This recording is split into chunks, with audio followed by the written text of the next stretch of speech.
another edition of the C3 Friday Free for All, the show for Panther fans by Panther fans. If you would like to join and be a part of the discussion, I have the link pinned in the comment section and in the description of the YouTube and the Facebook video, your favorite damn podcast that goes live every single Friday at 7 p.m. Man, coaching hires galore, baby. I feel like we've hired 8 coaches in the past like 5 days or something. Dude, it's been absolutely crazy.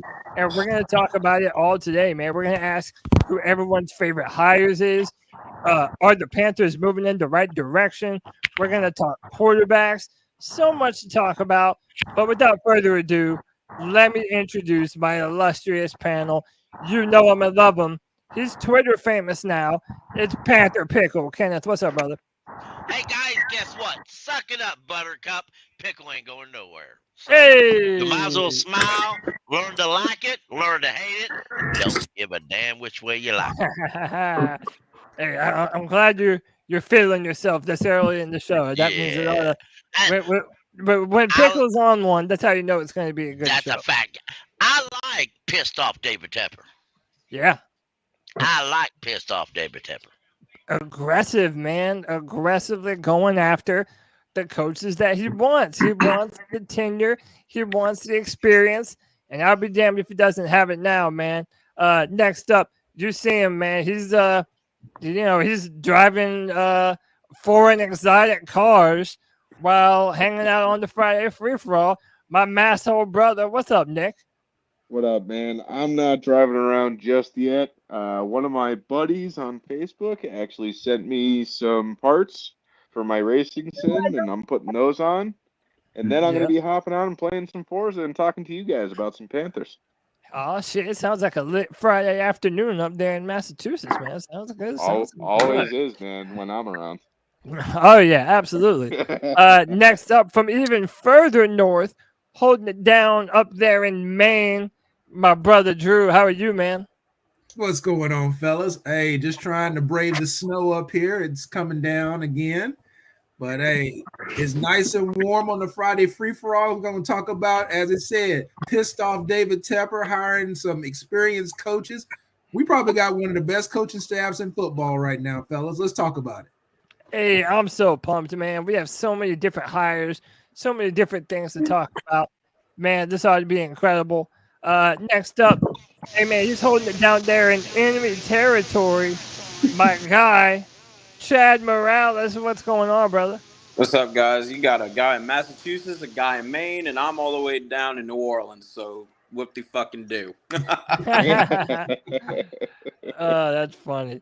That's funny. Well, yeah, happy to have you. Let me see you. And then look, you already know I got the current and next generation of Panther fans.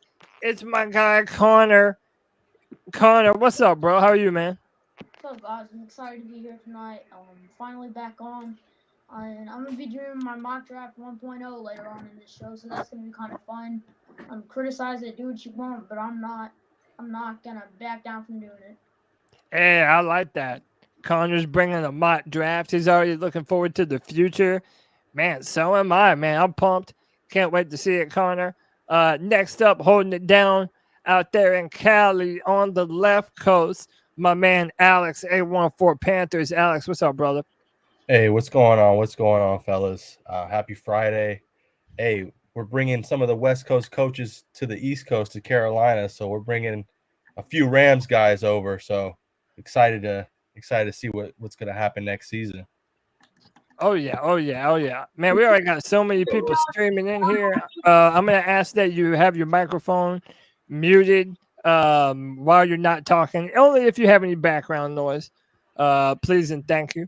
Next up, my guy, I know he's around me. He's over here roaming the streets of Charlotte like myself. My man, Anthony. Anthony, what's up, dude?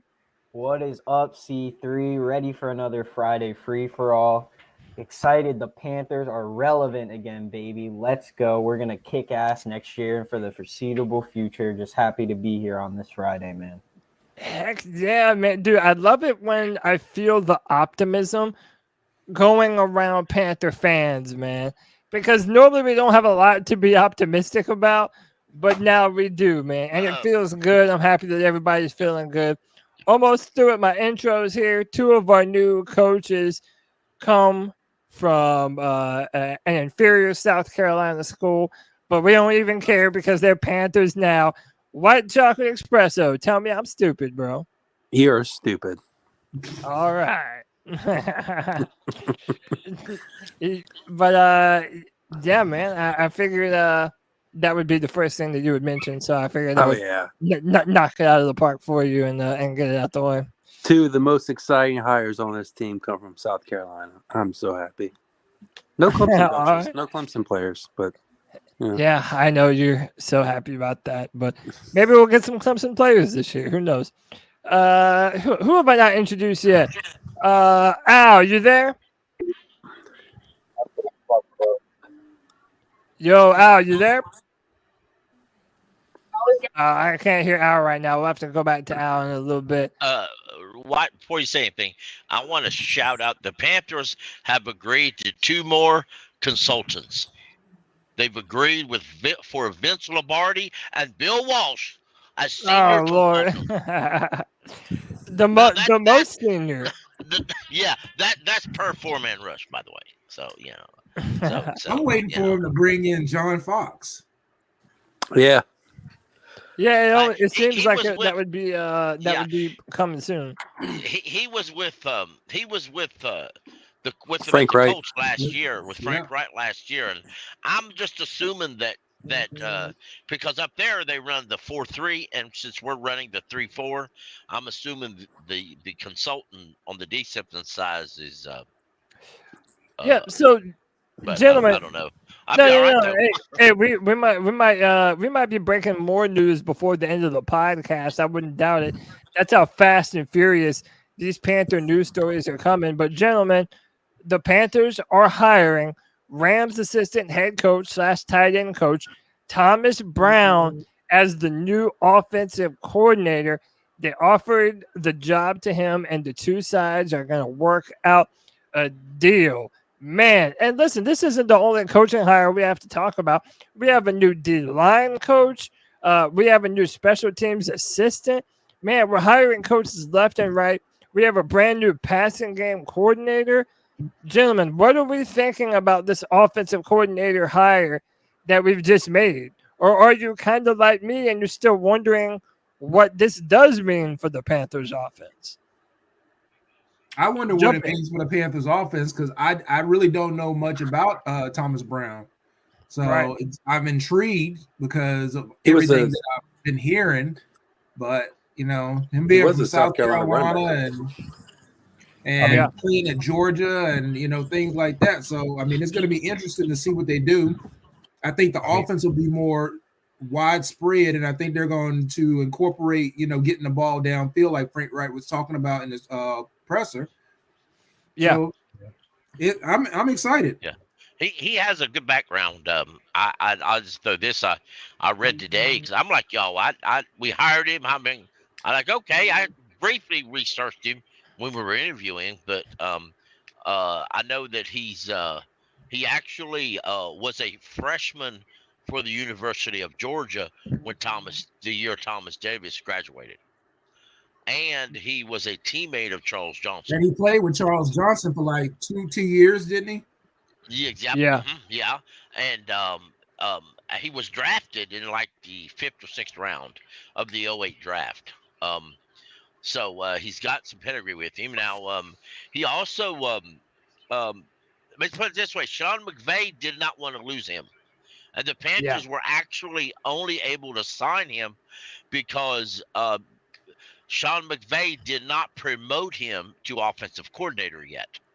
So it was a lateral move, or it was a promotion, not a lateral move. It was a promotion. So the Rams could not block him, but Sean McVay was upset about losing him. Yeah, and everything I've seen so far, Rams fans that are Yes. losing him, Yes. they Yes. seem to be really upset about this. Yes. And that's a good thing to me. If the fans of the team Right. didn't want him to leave, I'm Right. assuming that says something good. Alex, I know you're in California. Do you Yeah. have any insight onto any of these Rams coaches that we've hired?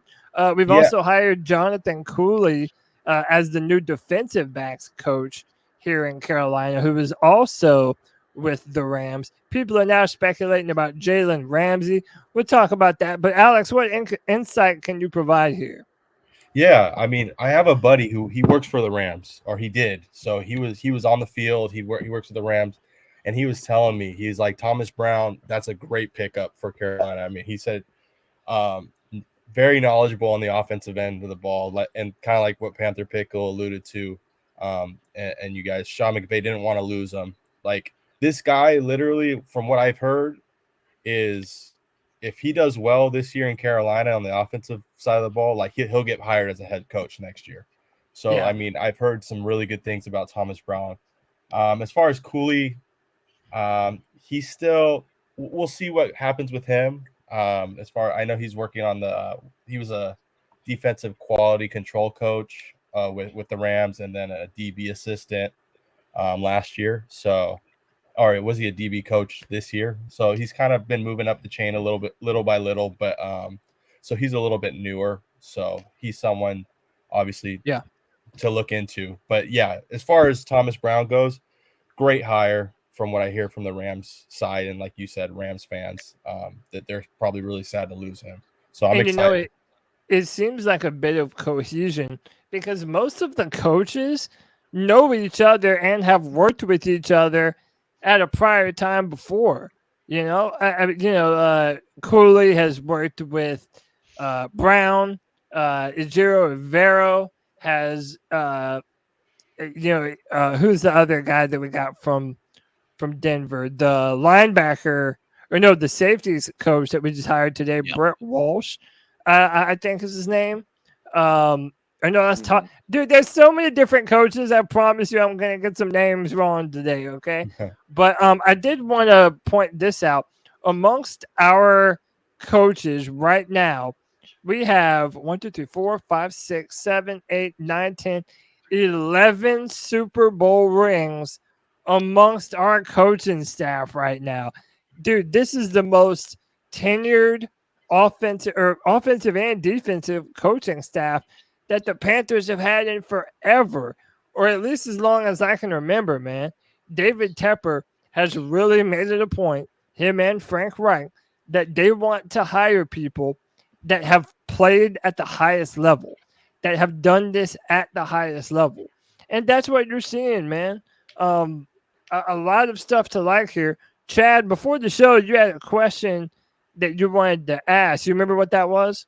Yeah, I saw the video that you made about Michael Mayer, and I know everybody's going to flip out when I say this, but I wouldn't be opposed to like a Derek Carr signing and maybe, just bear with me, trade back a little bit and draft that tight end Michael Mayer, because after watching your video, I went on a highlight spree and watching, and I love the dude. Yeah, I don't want everybody to flip out on me because I understand we need a quarterback and we need to take control of the NFC South. But I mean, I'm looking at it in a different perspective, I guess. I love Michael Mayer. Yeah, well, you know what? From that perspective, a lot of the doors have been opened up for Carolina by these new coaches. Because it seems like this is the coaching staff that would be able to get the most out of whoever the guy might be. If it's someone that we draft, or if it's Derek Carr. I know a lot of people do not want Derek Carr, and that's understandable. But I do feel confident that with this coaching staff, the way that it's being built, dude, I really think this crew can get the best out of whoever we do end up drafting. Cody, do you think that Matt Corral is lost in the sauce? I mean, honestly, man, the answer might be yes, but I just can't tell you, man. He's going to have to go out there and impress Frank Reich and the rest of the offensive coaching staff. I know. Right now, I think if you're a fan of this team, any expectations that anyone had of Matt Corral being the starter, probably out the window unless an injury either happens in front of him or he just has an incredible training camp.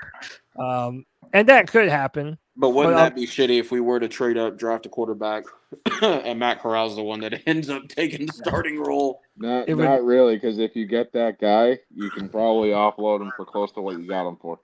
So I'm okay with that. Okay, Tim. I'm okay with that. Yeah.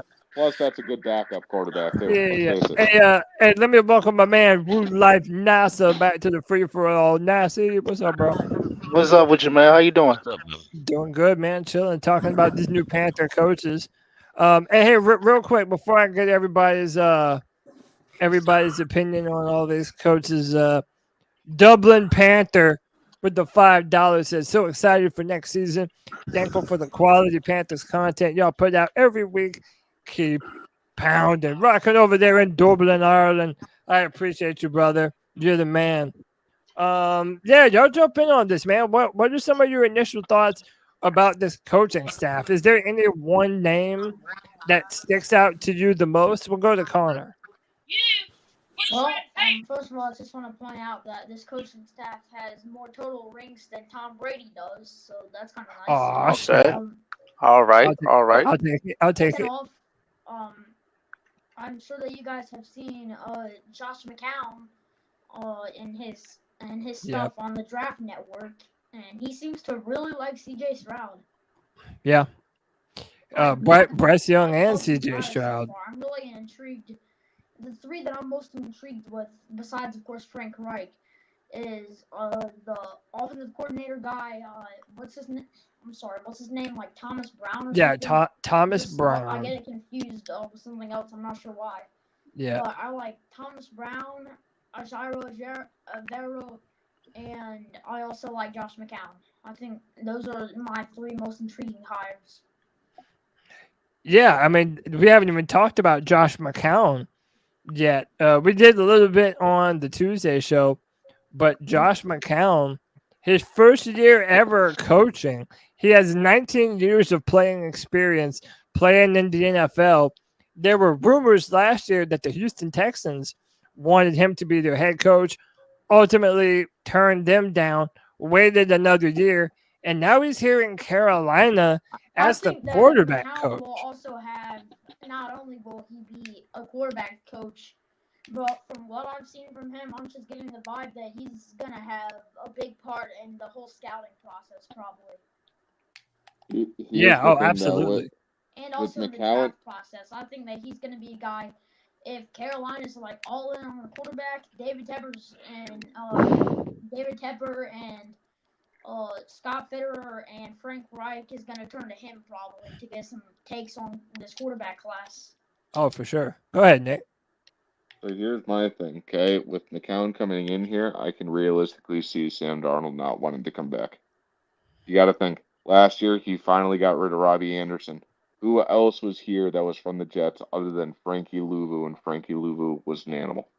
Okay? He finally got away from that shitty situation he was in New York, and now we brought in somebody who was from his past. Okay? There is a very realistic possibility that Sam Darnold might not want to come back. So with that, I don't want to. I thought him and McCown were buddies though. They are buddies. Okay. That might not be the case. I didn't know that. You know what I mean? I'm just absolutely. There's a picture of them doing the hair flip, like together at the same time, like flipping their hair back to the side. Yeah, they're total dude bros. But I mean, overall, I'm excited for it. Go ahead, Anthony.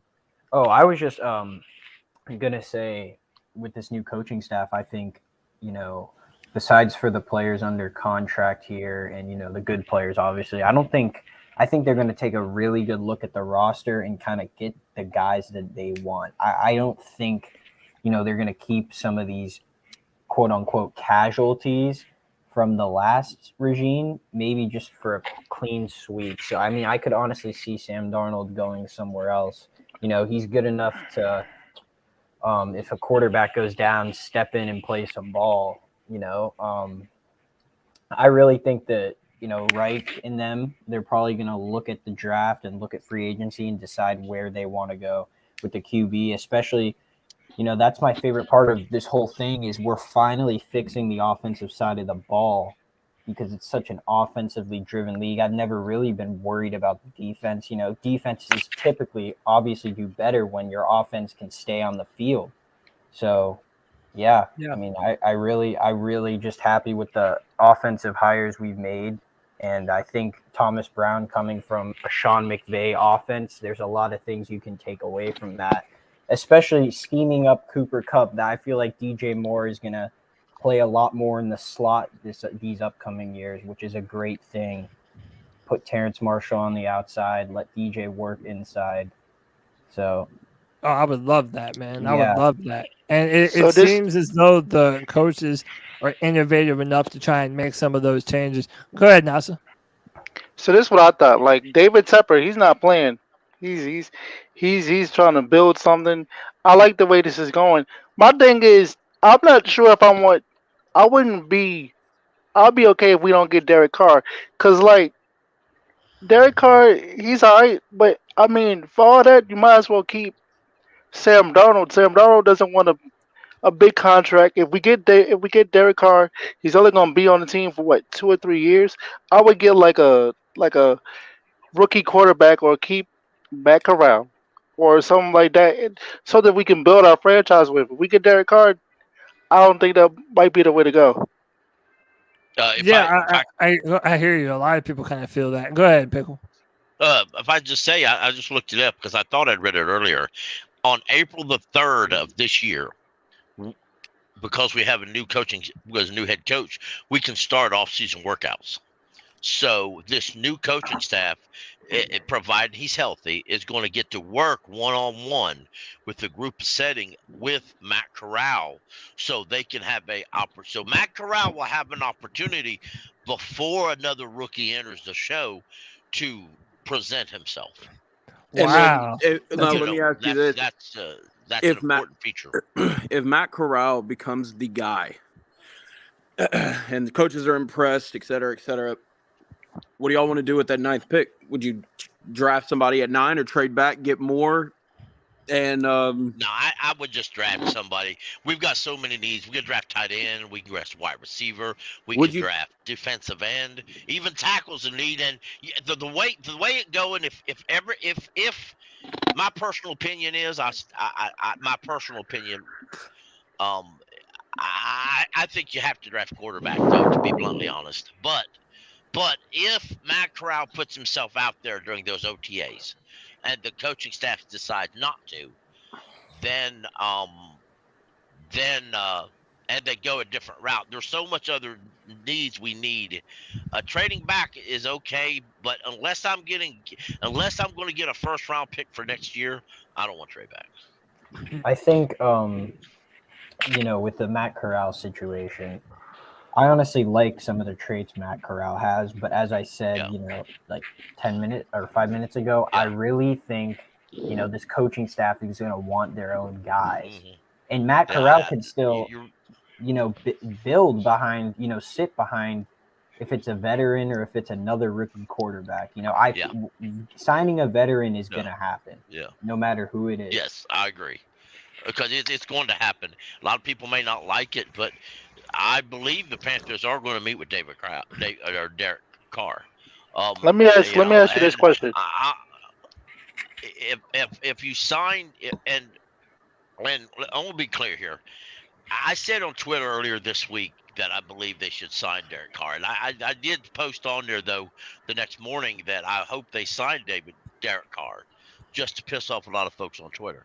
And that's kind of a true statement, but because Twitter would go ballistic. But anyway, Twitter's a bunch of whiners and crybabies a lot of the time. That being said, if you sign, you've got to be careful, because if you sign Derek Carr, I believe you're still going to draft a quarterback. I really do believe that, because if and been kind of down on him for a while, but I'm not.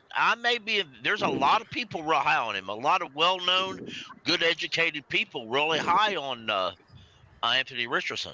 And you could sign, for example, if you can swing a Carr deal for 3 years, you still got Anthony Richardson for 5 years, counting that 5th-year option. Yeah, I agree. So True. I mean, True.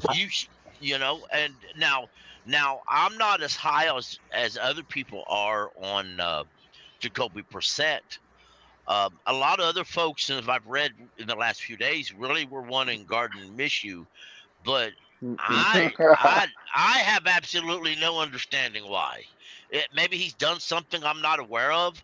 I liked him for depth last year, but if you look, he played several games this year in place of Hurts, and he just looked awful. He just did. Pickle. Hey, hang on So- one second. Let me Yeah. welcome my man Ian to the show. Ian, what's up, dude? How's it going? How's it going? Doing good, man. Doing good. How are you? Hey, how you feeling about these coaching hires? I love it. I think what we're doing on the offensive side of the ball is exactly what Reich said in his press conference, right? Getting a diversity of thoughts into that offensive room. So Yeah. you've got people from McVay's discipleship there. You've got people from Ben Johnson. You've obviously got Reich's philosophies there as well. If we can take some concepts from each of those things and add it into what Reich already does at an elite level, which is manage games, we're going to set ourselves up to be very successful. I think the defensive coordinator hire is probably my favorite hire, just because I think that it will give us the opportunity to really build out the back seven, and understand that sacks don't come from the front seven anymore. They come from the back seven. They come from being able to set up in a base look, so you're not giving the quarterback anything to read off of, and then to go directly into an exotic look at snap, to give Brian Birds more time, give Derek Brown more time, give the other people that we're going to bring in, whether it be through the draft or free agent signings, more time to get to the quarterback there, and to put that pressure. So I'm excited there. Dude, Ian, if I could piggyback off of that real quick, Pickle, when you're talking about your back seven being what really causes teams to create pressure, that's why I would love to add a Joey Porter Jr. from this year's draft, a cornerback out of Penn State. Like, imagine him going along with J.C. Horn for the foreseeable future. That's a dynamic duo right there, and you have Ejiro Evero, who has experience coaching these high-level cornerback prospects. I would love that. And that's why the quarterback conversation really gets me down sometimes, because when Panther fans have the mindset that, okay, we have to have a quarterback at number 9, it's like, okay, maybe so. But there are also a bunch of players in this year's draft that could really bolster the team from a lot of different perspectives. So I think one of the things that we really need to look into is getting actual safety help, because Fangio's Sidney defense, Brown. which is what Ejiro is going to be running, relies very heavily on the safeties being able to cover kind of every part of the field. Which we don't have that ability right now. You're probably going to see Chin move into kind of a more specialized joker role, rather than being a true safety. So that's going to be something to look at as well. Yeah. The only thing about J.C. Horn. If I can, My bad. Go ahead. The one thing I like, or I find intriguing about the coaching staff, for the first time in my memory. Now, sometimes I have a short memory, so because early in my Panther fandom, I didn't pay a lot of attention to the details. But for the first time in a very long time that I can remember ever, we've actually have a separate safeties coach versus cornerbacks coach. We don't have a DB coach. We have a corner coach and we have a safety coach. Yeah. And the philosophy is it helps with the communications because they're going to have different responsibilities. Yeah, and by the way, he's a former Broncos outside linebacker coach. Yes. Burt Watts is coming in to be the safeties coach here in Carolina. Yep. Correct me if I'm wrong, but I think the only coach that we've yet to hire is the wide receiver coach. Am I wrong? I feel like that's the only one. Just about every other position. Technically, a tight ends coach, because the offensive coordinator is going, unless he's going to do both, which I would imagine a tight ends coach is also. Yeah, maybe. Let me go to Nasib, and then we'll go to Chad. Chad had a question. Nasser, go ahead, bro. I said the only thing I don't like about J.C. Horn is like every time he gets into a rhythm, he ends up getting injured. So, like, I don't know how good he's going to be for the next year. But every time I see him play, like a couple games later, he's injured. That's a good point. It's definitely his bugaboo. That's what he has to get over, these string of injuries. But, I mean, it's still a little bit too early for me to straight up say J.C. Horn is an injury-prone player. Yeah. But either way, I think you have to be optimistic about the future of J.C. Horn under these new elite defensive coaches that we have that have specialized in defensive backfield play. So that's pretty cool. Go ahead, Chad. I know Chad had a question. Go ahead, Chad. I know that y'all have probably seen a lot of this starting to pick up traction, but how do y'all feel about this Justin Fields, Bears trading potentially all that shit? How do y'all feel? I'll tell you. I've done nothing but argue quarterbacks all week on Twitter. I feel like that's all what we're doing. All week. That's all. Yeah. I don't. Yeah. Chad, So it's I was putting it down earlier on because I thought they said they wasn't going to get over it. It's just fan hype. Well, the more and more I say that, the more and more there's traction. This week I learned that that actually at the Senior Bowl, many scouts walked away, general managers walked away with the impression that Justin Fields will probably be traded before the end of this year. And you know what? If I'm being honest, Pickle, the Bears would be really stupid. Like, let's say they believed in Justin Fields long term. It would be so dumb of them to let that be known at large right now, because you have 3 teams right now that are probably looking to trade up for that pick. So let me add to this. Yeah, go ahead. So they're not trading Justin Fields. I mentioned this in the free-for-all. Pickle, you know what I'm talking about. They are trying to prop up his value by acting like they're trading him and acting like they're going to take a quarterback one so that a team gives them a king's ransom. Yeah. That's what they're doing. You might 100%. That's a fire move right there. That's the truth. It really is. It's kind of an old. I mean, teams do that. They really do. Yeah. And they're gonna. It's smart. It's smart. Yeah. The best thing they could do is wait until 30 minutes before or 15 minutes before you're on the clock to trade that pick. Yeah. Because by then, people are going to get a lot more desperate. Yeah. Go ahead, Ian. Oh, I think Alex was chiming in first, so Alex can go. All right, Alex. No, I appreciate it. Yeah, I mean, I think the Bears, they're in a really good position right now. I mean, I think they have $97 million to spend on free agency this year too, and then also with the first pick, they could literally slide down to that 4th pick if they wanted to, and even trade that 4th pick for even more picks. So I mean, Chicago's in a really, really good position to make a lot of moves this offseason. So that'll be interesting. I think for Carolina's concern, they need way more than just a quarterback this year. I don't think you could just place a quarterback and then all of a sudden everything's going to be magic. I still think there's some pieces they need to fill out on their team. I wouldn't reach for Anthony Richardson at 9. I personally wouldn't do that. I think if Stroud is the guy that you want, or if that's the guy that you want, then make the trade, and then obviously as Panther fans we'll respect it because we'll rock with CJ Stroud. But I really think it's going to depend on the offseason too for us too, like what free agents we pick up. I think that'll kind of tell us where we're heading as far as where we're picking. So that's kind of where Right. I think. Where I No, stand. that's a great point too. The free agency is going to set up what we decide to do in our draft.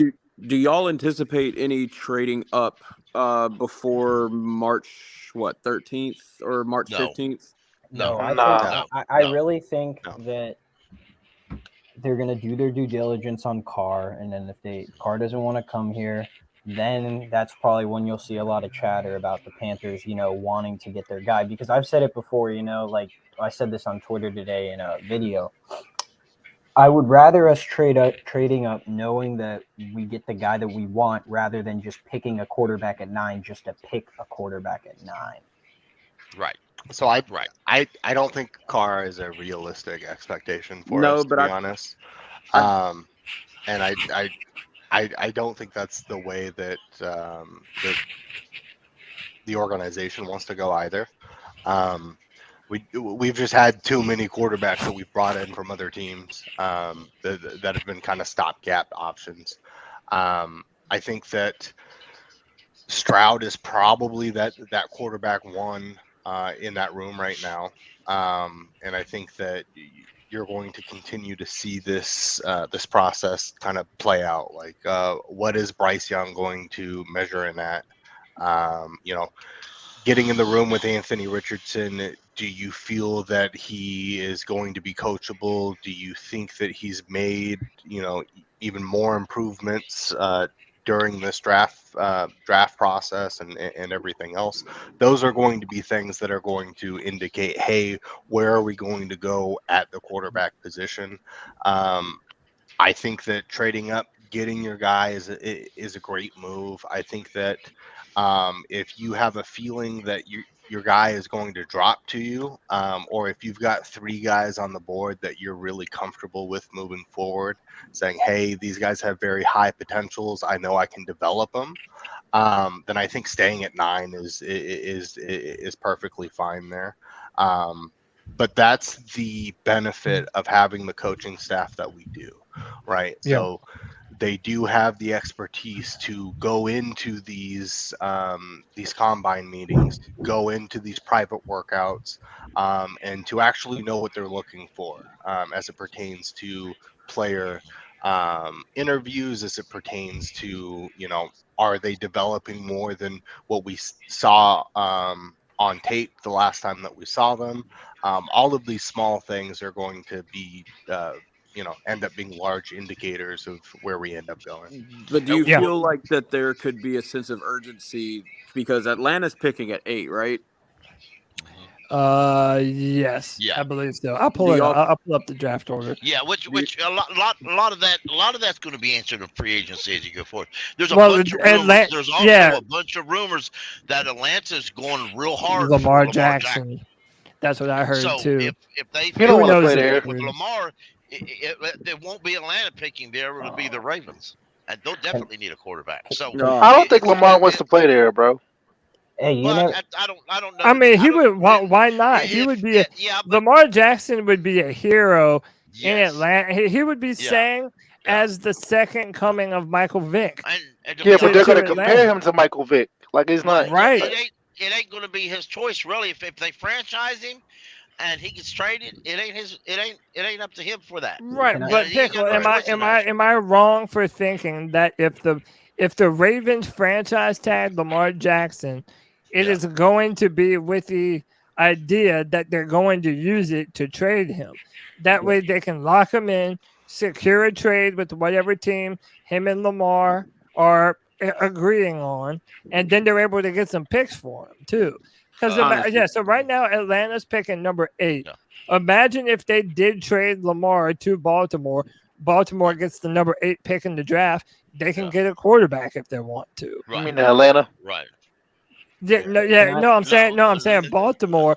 So if Baltimore moves on from Lamar Jackson and they end up getting the number 8 pick, they could use that and whatever they got for Lamar to go up even further. I fully expect Baltimore to do like a non-exclusive franchise tag and end up trading him. I mean, and if you also want to include Carr in this conversation, if a team ahead of us comes out of the blue and signs David Carr, then they may not look for a quarterback. Yeah, Can I say I this? think the urgency is going to be set by which quarterbacks honest, they're comfortable with developing. A lot of folks across the league, Bucky Brooks is one of them. He has Hendon Hooker as his third best quarterback in this draft class, and he won't go to the second round. I do want to say one thing. So we got to look at it as like the other teams in our division look at it as like, why are there Lamar Jackson rumors? Because they view our division as a weak division, just like we do. And this is part of the reason why I do think in some capacity they are going to do a hard due diligence on Derek Carr, because this is a great opportunity to win now. I said this on Twitter today. I would love a rookie quarterback. I've been on record saying many times I want to trade up for CJ Stroud. But recontextualizing things, I don't necessarily know if a rookie can get us to the playoffs this year. I don't know if, like, I believe a veteran will be signed and he will probably be starting majority of this next year, if not the whole year, just because, you know, most rookie quarterbacks that really succeed, unless there's been a couple, I mean, they sit for a year and they really learn the ropes of what's going on. So if that's what Reich and company want to do is, you know, try to win now, then I wouldn't mind paying Derek Carr like a 2-year, $50 million contract. You can still draft your quarterback, and that puts more pressure on Carr to do well anyways. Because I don't know if some of these quarterbacks aren't going to come here necessarily being like, okay, I have 1 year to play and then I'm done. They're going to want to prove that they can play. So this coaching staff's getting a lot of hype, and they should. But let's remember, a coach can push a player all he wants. The player's got to learn it. So for example, Anthony Richardson, you can draft him at 9, and you can say he's our heir apparent, but he may not be ready to start for 2 years yet. Exactly. Well, I think that's a little egregious there. I don't think that AR is 2 years out of starting. I think that if you look at the tape there, from the standpoint of the difficult things that quarterbacks have to do, AR does them well. How good does he read defenses? NFL style defenses. He goes through his reads well. His pocket presence is probably the second best in the draft outside of Bryce Young. And his ability to play make is high up there. He's got better footwork than Cam Newton, in my opinion, when Cam was at Auburn. Just throwing that out there. Well, he's got a better pocket presence. His footwork still needs a lot of work. But go ahead. Yeah, hold on one second. Forgot to introduce Noah. I've been meaning to give my guy Noah his just introduction. Noah, welcome back to the Friday Free For All. How are you, dude? Good. I'm doing good. How you feeling, man? I'm feeling good. I like the things doing with the new offensive and coordinators and stuff. So, and I like what Frank Rich is doing right now.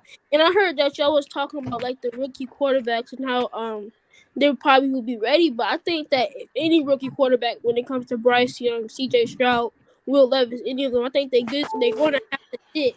Because the few quarterbacks that we have been playing is we just put them in the game and they get injured or something like that. So I feel like if we do draft Anthony Richardson, I feel like most definitely we're gonna have to let him sit for a little bit. Probably putting a veteran quarterback in front of him and then let him play, because it's a lot of things that you gotta learn. It's from college is way different. So I feel like he's gonna have to learn the ropes of the NFL, defense, Pickle said, defense, anything like that. He's going to have to learn it to make sure it's right. He has played only 13 games, guys. He's gonna need some time. Right. So there's a difference of needing time and saying that he's 2 years out. I think that we can look at his tape from the beginning of the year and towards the end of the year and understand the development that he had in season. And that to me is much more important than a lot of the other things, right? Is how fast are you correcting your mistakes, right? Because if you are going through your cycle of mistakes and then correcting them quickly, that tells me that you can be developed a lot faster than a guy like Will Levis, who's going to be 24, 25 years old in his rookie year, and who is still making the same kind of mistakes that he was making as a freshman, right? So that is more important to me as, can this guy be developed? Will he be developed? I don't know, right? Like that. I'm not saying, hey, AR is the next elite quarterback or anything else. I'm saying that if you look at how fast he does, even in games where he says, hey, I made this read on this play, I misread it.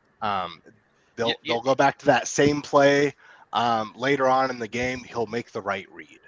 So those things there tell me, he can be developed, but he's not looking at 2 years. And to kind of piggyback off that, Ian, when I watch Anthony Richardson, my problem with him is not making the wrong decision or forcing the ball. A lot of it is just footwork. Like, he'll have a guy open in the flat and he'll see him, but he'll just kind of sail it over their head a little bit.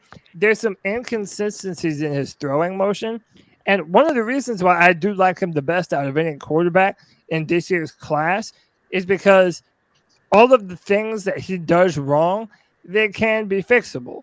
And there are quarterbacks playing in the NFL that have been able to fix their throwing mechanics and turn into really high-end prospects, like a Josh Allen, like a Justin Herbert, and Jalen Hurts, who was in the Super Bowl this year. Very, very similar. So I'm very high on AR. I want to play devil's advocate for a minute. I kind of think if the Panthers traded up, so if it's Bryce Young or CJ Henderson, there's no way that player is not starting for the Carolina Panthers in 2023. Like, in my mind, there's no way that doesn't happen. However, if you did sign a Derek Carr, and I'm not even saying this is what I want, but if you did sign a Derek Carr, to me, that doesn't take a Will Levis or an Anthony Richardson out of the conversation with your 9th overall pick. Like, if anything, then you could let one of those dudes sit behind Derek Carr for a couple of years. Go ahead, Connor. Oh, real quick, just want to pipe in here. If CJ Henderson can't even play cornerback, I'm not sure if I want him to play quarterback for us. He said CJ Henderson, and I don't think that that's it. No, I'm talking. I'm talking Anthony Richardson. I think the big thing with paying, because you're going to have to pay David Carr or Derek Carr like $40 million a year. So it's not the opportunity cost of we can't go get a quarterback now. It's that $40 million would have been deployed to fix some of the other holes on this roster. So it makes it more feasible for us to take a quarterback at 9 or trade up and get a quarterback. I think if you're going to spend $40 million a year on a quarterback, and you have a glaring hole on edge, and Tyree Wilson's right there at 9, I think you have to go like Tyree Wilson there instead of going quarterback. So I think that's where the issue with paying Derek Carr all that money kind of arises. I have one more question too. Go ahead, Noah. Go ahead. Are we supposed to be releasing Shaq Thompson for because how much money you're paying? Well, he cost $23 million. We're either gonna have to re-sign him to a new deal to lesser that cap hit, or we would just have to outright cut him.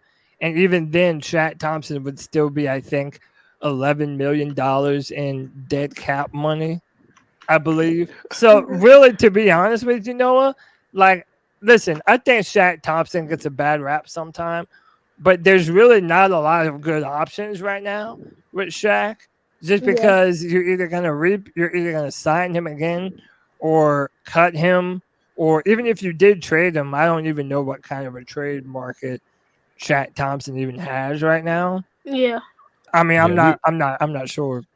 We were blessed. We were blessed to have Luke Kuechly on this squad. So I mean, Shaq Thompson does get a lot of hate when in fact he's actually not a bad linebacker for our team. I don't know why he gets so much hate. I don't know if it's because of his contract or what.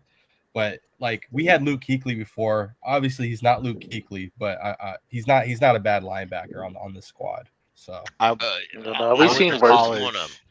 A lot of this is going to be determined by the position coaches themselves talking to the coordinators.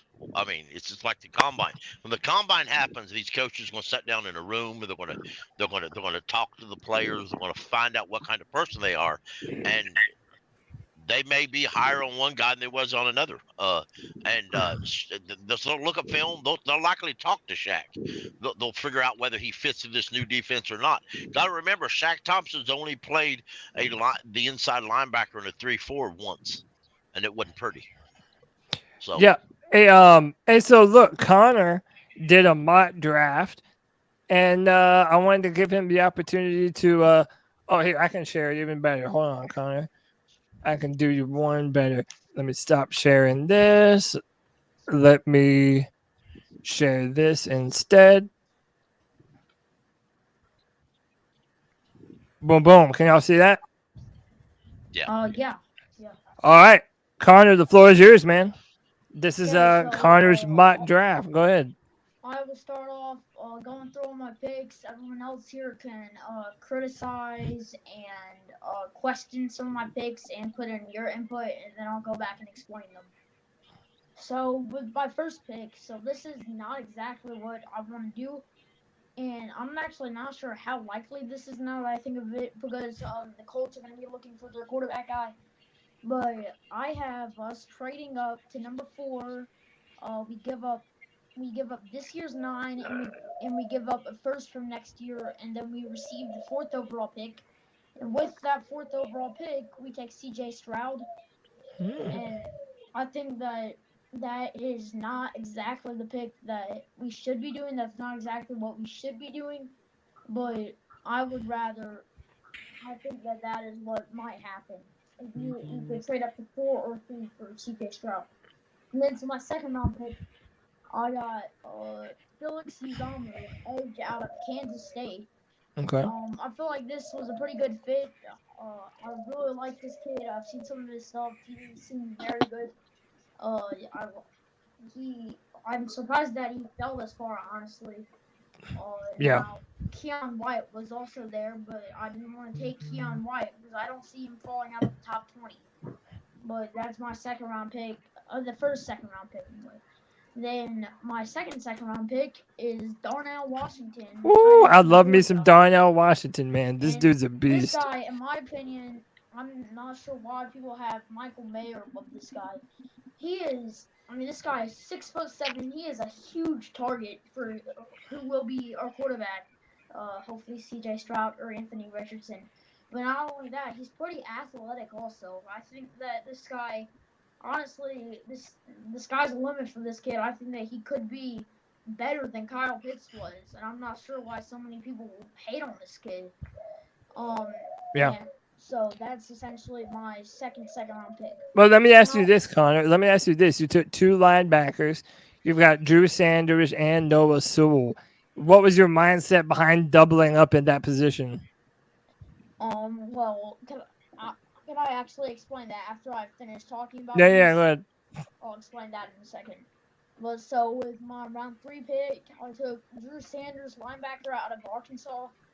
I think that this was also another very good skill. I think this kid could go as high as the late first round to early second round. So I think that this was a very good pick.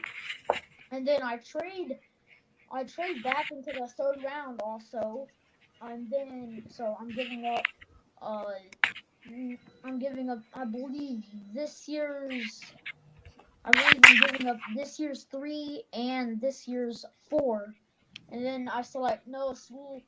I will tell you my mindset on this pick in a second. But I think that this guy, I'm surprised that he's been falling so much recently. I think that he could honestly be as high as a late second round pick. I think he has phenomenal upside, and he's also a pretty decent sized linebacker. And then here's the big trade. The second big trade. But we give up a second round pick in 2025, which I'm not sure how realistic this is. We give up a second round pick in 2025, and we acquire DeAndre Hopkins and a third from next year, I believe, and a trade with the Cardinals. And then in the fourth round, I took Zach Evans, running back from Mississippi. I'm really surprised that he fell this far. I think that he could be a very good running back if he gets into a good situation. He is a very good round 4 pick, I think, for the situation that we're in. And then now I start to make some moves. I believe this is where I start to make some moves for the future draft capital that I've kind of burnt out. But I trade back 2 spots, I believe, right here. And then I pick up a 7th for this year with the Titans. And then so with my 5th round pick, the first 5th round pick, I take Rashad Torrance, safety out of Florida. I haven't done a lot of research on this guy, but he seems like we definitely do need another safety on this team. I think that Xavier Woods, Xavier Woods. For some reason, I was about to name him something else, but I think that Rashad Torrance can be developed, and I think that he could be a bit better than Xavier Woods. I think that Xavier Woods is only a bit more. I think that he's only a few levels below average for safety. I think he is kind of an average safety. And then I need to. So I made a trade after this against more moves for the future, but I moved back 3 spots, and then I picked up another round 7 pick. This was from this year.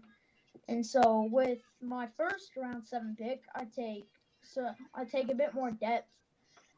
Alex Austin, cornerback out of Oregon State. I say depth, but he's already probably better than C.J. Henderson. And then with my round 7 pick, the final pick of the draft, I believe I took Jalen Wayne, wide receiver out of South Alabama. I think that even though we picked up D-Hop, I think that this guy is a bit more. I think he's just a little more wide receiver depth, and that's the mock draft. I want to say one thing. I'm all about spreading love and positivity. My dude, keep doing what you're doing. I don't think you understand how brave it is to come up here and talk about what you think would come or what you think you would want to happen. But the way that you explained it was just mind-blowing to me. So I just wanted to give you props on that. Oh, yeah, that's fire. He was doing a great job. Don't ever change who you are, dude. Only strive to be the absolute best that you. Dude, we love Connor around here, man. Connor always saying the A+ awesome content, yo. Thanks so much, guys. Connor is I was like, yo, he really broke this stuff down. Dude, and we even got a donation from Will Robinson. Says love this mock draft. You did a great job, Connor. I got something to say. Can we fire Scott Fitter and hire Connor as the GM? Yeah. Hey, that's low key. That was low key fire, bro. Hey, Connor, we want season tickets, bro. Yeah. Whenever they hire you, you got to remember us, okay? You got your start on the free for all. Yeah, man, that's what's up. But no, I really. But to answer your. To talk about your draft, I love the picks that you made, man. CJ Stroud at the top of the draft. That's a great pick. I love Darnell Washington. Like I said, man, that dude is just dominant, 6'7", like you said. And I like the fact that you took 2 linebackers as well, Noah Sewell and Drew Sanders. Like that's going to be a really nice 1-2 punch. I think that. Go ahead, Chad. Sorry. I think that with what he. You're going in and out. You're cutting out, Chad. You're cutting out a bit. Hey, can I ask a question real quick? Yeah. Go ahead. Well, go ahead, NASA, and then Chad, if you're there, come back in and come out, and we'll get you back in. Go ahead, NASA. All right, so like, is it a reach if because I don't know if we're gonna get a quarterback. Like, I really think we might get a tight end. Is that a reach or not? I don't think so. Tight end? No, I How don't do think you so. feel with no O lineman being drafted though? I'm a little on the edge considering the injuries in the Saints game. Yeah, I feel like now that I look back at this, I kind of looked over that and I got to this in the later rounds. I was kind of thinking, oh crap, I should have taken like Derek Patterson or something. For this well, you got CJ Stroud, so it's a 10 out of 10 for me. Yeah. Thanks, bro. Yeah, by the way, that's JJ. JJ, welcome to the Friday Free For All, bro. How you doing? I have another question too. What Good, about? man. Go ahead, Noah. I had another question too, but what about if like Will Anderson, like say if the Falcons take Will Anderson, like what will be our next option? Like if all the other quarterbacks is going. Like, You said if because I did a mock draft myself one time and I saw like the Falcons took Will Anderson at 8. Not Will Levis. Yeah, I mean not Will Levis. I mean Will Anthony Richardson. I'm sorry. Okay. Anthony Richardson at 8. So what be our next option if they're gone? Like will we just get another person and then get a quarterback in the later round, or we just like? Well, I know Panther. Stroud. I know Panther Pickle loves him some Hendon Hooker. Maybe you could pick up Hendon Hooker. Maybe you could pick up Hendon Hooker around. So I mean, you're talking if you miss on those quarterbacks. If they did that, why Big Jordan would resign from Panther fanhood? Oh no! Panther Pickle loves a hooker. That's crazy. All right, I think, you also have like Jake Hayner. With the hooker from Tennessee, you can't be beat. That's wrong. I need to correct that. Hendon Hooker is actually from North Carolina. I need to correct that. He went to high school in North Carolina. He is from North Carolina. He is. Oh, but then I don't want him. Then only mine come from Tennessee. We don't want him now. Yeah, you messed it the up. The mystique is gone. But Jake Hayner is another one to look at in the middle rounds. He was probably the most accurate quarterback in college last year. And from what college did you play for? Fresno State. Oh, okay. Hey, that's the same college Derek Carr played for, right? Yep. They're saying that Will Levis might go to Houston, Texas. Dude, that would be such a mistake. I think that's just so many mocks, and I don't know. So I think one of the things that we have to remember is early on, and we saw it last year as well, in the mock draft process and in the off season, we always elevate these quarterbacks and say, hey, these quarterbacks are going to go in the first round, or these quarterbacks are going to go in the in the front 10 and whatnot. And then once like the teams actually get in a room with them and they talk to them and they're like, hey, this guy's not not anything, right? Then, not it. Yeah. Then they start to drop. So I wouldn't put any stock in a guy like Will Levis or a guy like Anthony Richardson going in the top 10 at this point in time, just because we don't have enough information. But yeah, if that did happen, that would be a blessing for the Panthers. Yeah. Hey, real quick, Jared with the $2 says, Connor is Mel Kiper Jr. Fun to listen to. Hey, Mel Kiper the third. Connor's mock draft has been a smash hit. Connor, you knocked out the park. Yeah, man. That's what I'm saying. I'm loving it. And to also to go back on what Ian was saying, that's something else that we don't think about. The teams get to interview these dudes. And while you might think that you know something about a player just from watching his film, and you might think, okay, he has a lot of flaws, but then you might meet him in person and realize, oh, man, this dude is whip smart. His teammates love him. He carries himself well. You might get the feeling that the learning, the amount of time that it would take them to learn new things about an NFL offense, it might not be as much as you thought before you met him. Like, what if, I'm not a big time Will Levis fan, but if Will Levis goes into his interviews, conducts himself well, and has the Panthers front office believing in him, I mean, who am I to tell a coaching staff that has 11 different Super Bowl rings that they're wrong about what they think about him? So that is a good point. We have to consider the meetings that they have with these guys. Will Levis looked like Sam Darnold's cousin. I want to read something real quick, okay? Okay. This is an overview of a scouting report. Blank is one of the most giftedly athletes in the draft history. He possesses a clean, quick release, enough arm strength to complete the deep out. He's got prototypical size. He's a dangerous threat on the outside of the pocket. However, he turns into productive, reliable, but it's going to be a while before he turns into a productive, reliable NFL starter. He's not asked to do pro reads in college. He's moved through, had several different off-field issues. His footwork is sloppy. His accuracy is inconsistent. He's competitive and vocal on the field, but his character is a big question.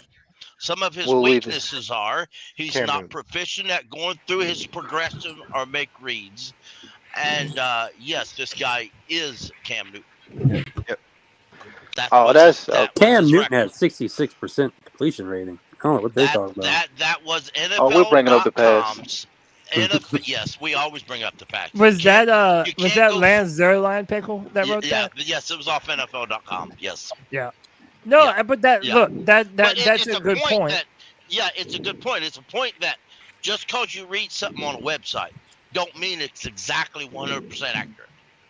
When the coaches sit down in the room, they make their evaluations. Everybody, and I was alive. I was a young fan then. When Cam Newton going throughout, the conflict on was very real on whether Cam Newton should be drafted at number 1. That was very real. No, I remember simply because people didn't think Cam Newton could play quarterback. They didn't think. They thought he needed to mature mentally. He's not an accurate quarterback still, to me. But when Ron Rivera and Rob Szczynski sat down and Marty Herney sat down in a room with him, he impressed them. They were impressed. Everybody they talked to had glowing observations about him. So, and let me ask y'all this: do any of y'all feel better? Like, I'm in the kind of situation now where no matter what the Panthers do, even some moves even though some are more preferable than others, I feel like I would be okay with what the Panthers decide to do just based on the staff that we've hired. Yeah, me too. It's like I trust them a little more. Yes. Like whoever, if we end up drafting a quarterback, okay, if these guys feel good with him, I'm down, man. I'm on board. Like I feel like they have enough of a pedigree that I'd be okay with it. And again, Jordan, I'm not saying that I love every option that we could make. I don't want to sign Derek Carr. I think he'd be too expensive and he's not very mobile. I think we need a mobile quarterback. And like I said, I wouldn't want to trade the farm necessarily for a quarterback either. But knowing that we have these coaches and you have someone like Josh McCown who has a good insight on quarterbacks, providing insight into this, I'm feeling a little bit better no matter what. As I said before the show even started, Cody, the only two quarterbacks I don't want to see on this roster are Jacoby Brissett and Bryce. Those are the only two quarterbacks I don't want to see on this roster. Other than that, I definitely do not want to see Jacoby Brissett. One thing I want to say though, real quick, is Josh McCown. We could have waited. We should have waited 1 or 2 more weeks to hire him. The reason why. Look at who he was doing in quarterbacks, and they were almost a week apart. He did Bryce Young, he did C.J. Stroud, he did Will Levis, and y'all know Anthony Richardson was next. but he didn't do Anthony Richardson because he was hired by the Panthers before he did Anthony Richardson. And now he can't do it anymore because he's part of the Panthers staff. Exactly. So now we won't see it. I mean, he can still do it, but well, I don't want to be like, yeah. Let me rephrase that. He still is doing it, but we're not going to see it. with all these, I think. Let me let White Chocolate get in here. Go ahead, White Chocolate. With all the hires, they're obviously focused around the quarterback with all these, gurus coming in. I don't want to be negative because I'm actually very, very positive, like 99% positive. But there's like that little back of my mind type of thing where I'm like, could there be too many cooks in the kitchen when it comes to dealing with the quarterback? Oh, that's a good question. I think they've got enough, veteran leadership in there. Did they know the hierarchy? I think you're right. I think if it was a lot of young guys, I agree too. With those in it, the characters of those guys in there is going to shine. And real quick about what I read about Newton, I want to be straight up with everybody. I posted that on Twitter. Only I edited out some names, and I wanted to see. I did it as a purpose to show people, but that I was trying to do it to show people something about Hendon Hooker. But after people on Twitter were guessing, I don't think but one person got it right. And I realized that I was looking at some of these players in this current draft wrong. I was looking at them the way people were looking at Cam. And if Cam could show me that they were wrong about him, who's to say Anthony Richardson or Will Levis can't prove that we're wrong about them? Right. So, and Dizzle Allen posted something on Twitter. I tried to find it, but I wasn't able to. The only problem with that is very pointed to help folks. Cam had great stats, and Anthony Richardson had mid college stats. One was a Heisman. Could I? Yeah, so I want to say something. I don't think that it's fair for us to compare Anthony Richardson to Cam Newton because they're not like I'm not similar but they're not similar prospects, and I think it's I think it ends up like people end up giving. But they are the projected top 10 though. A lot of people are comparing Richardson to Cam. He does. Yes, he plays like him. They don't play like Anthony Richardson plays closer to Lamar Jackson than he does Cam Newton. And I think that one of the things that we need to realize as well is like Cam Newton is like there's not going to be another Cam Newton, and that going with an Anthony Richardson isn't supposed to be, hey, this is going to be the next Cam Newton. It will be though, hey, Anthony Richardson is going to raise the floor of your offense because he does have very good pocket presence and because of the things that he can do with his legs, right? You saw it with the first year of Lamar Jackson. You saw it with Jalen Hurts as he was developing and everything else. That's going to raise your floors of an offense. It's just on the coaching staff to develop the footwork to be more accurate because his accuracy really is a problem from about 1 to 12 feet or 1 to 12 yards. After that, his accuracy is really great. The reason being is because he's always in stride and in his stance when he's throwing deep because he has to. When he's throwing from 12 yards out, he just, he can get toesy. He can not be in any, power stance at all. And he's throwing it all over the field. So if you can fix that, you can get him to be much more accurate. That would be my 2 cents on it. Yeah, no. And also, I don't think that it's too far outside of the realm of possibility that when you put him into our offense and the way that we have it built with our offensive line, and let's say we bring back Deontay Foreman and Chuba Hubbard. Like, you're giving him a power running game. You have really good weapons at the receiver position. You're probably going to add a few more. So, I mean, in my mind, it's not impossible for Richardson to come in here and be successful if that is who they draft. He does have some things to clean up. I mean, or else he would be easily talked about as the number one quarterback. But to kind of go on what Pickle was saying, there were people that doubted Cam Newton, everything that he ever did. And yet Cam Newton was able to turn it around. And I think most of us would agree that they didn't even build the team around Cam Newton correctly. I mean, one year he had Kelvin Benjamin and Devin the first year they did. Yeah, I mean, the first year, but then at one point he had Kelvin Benjamin and Devin Funchess as his number one receivers.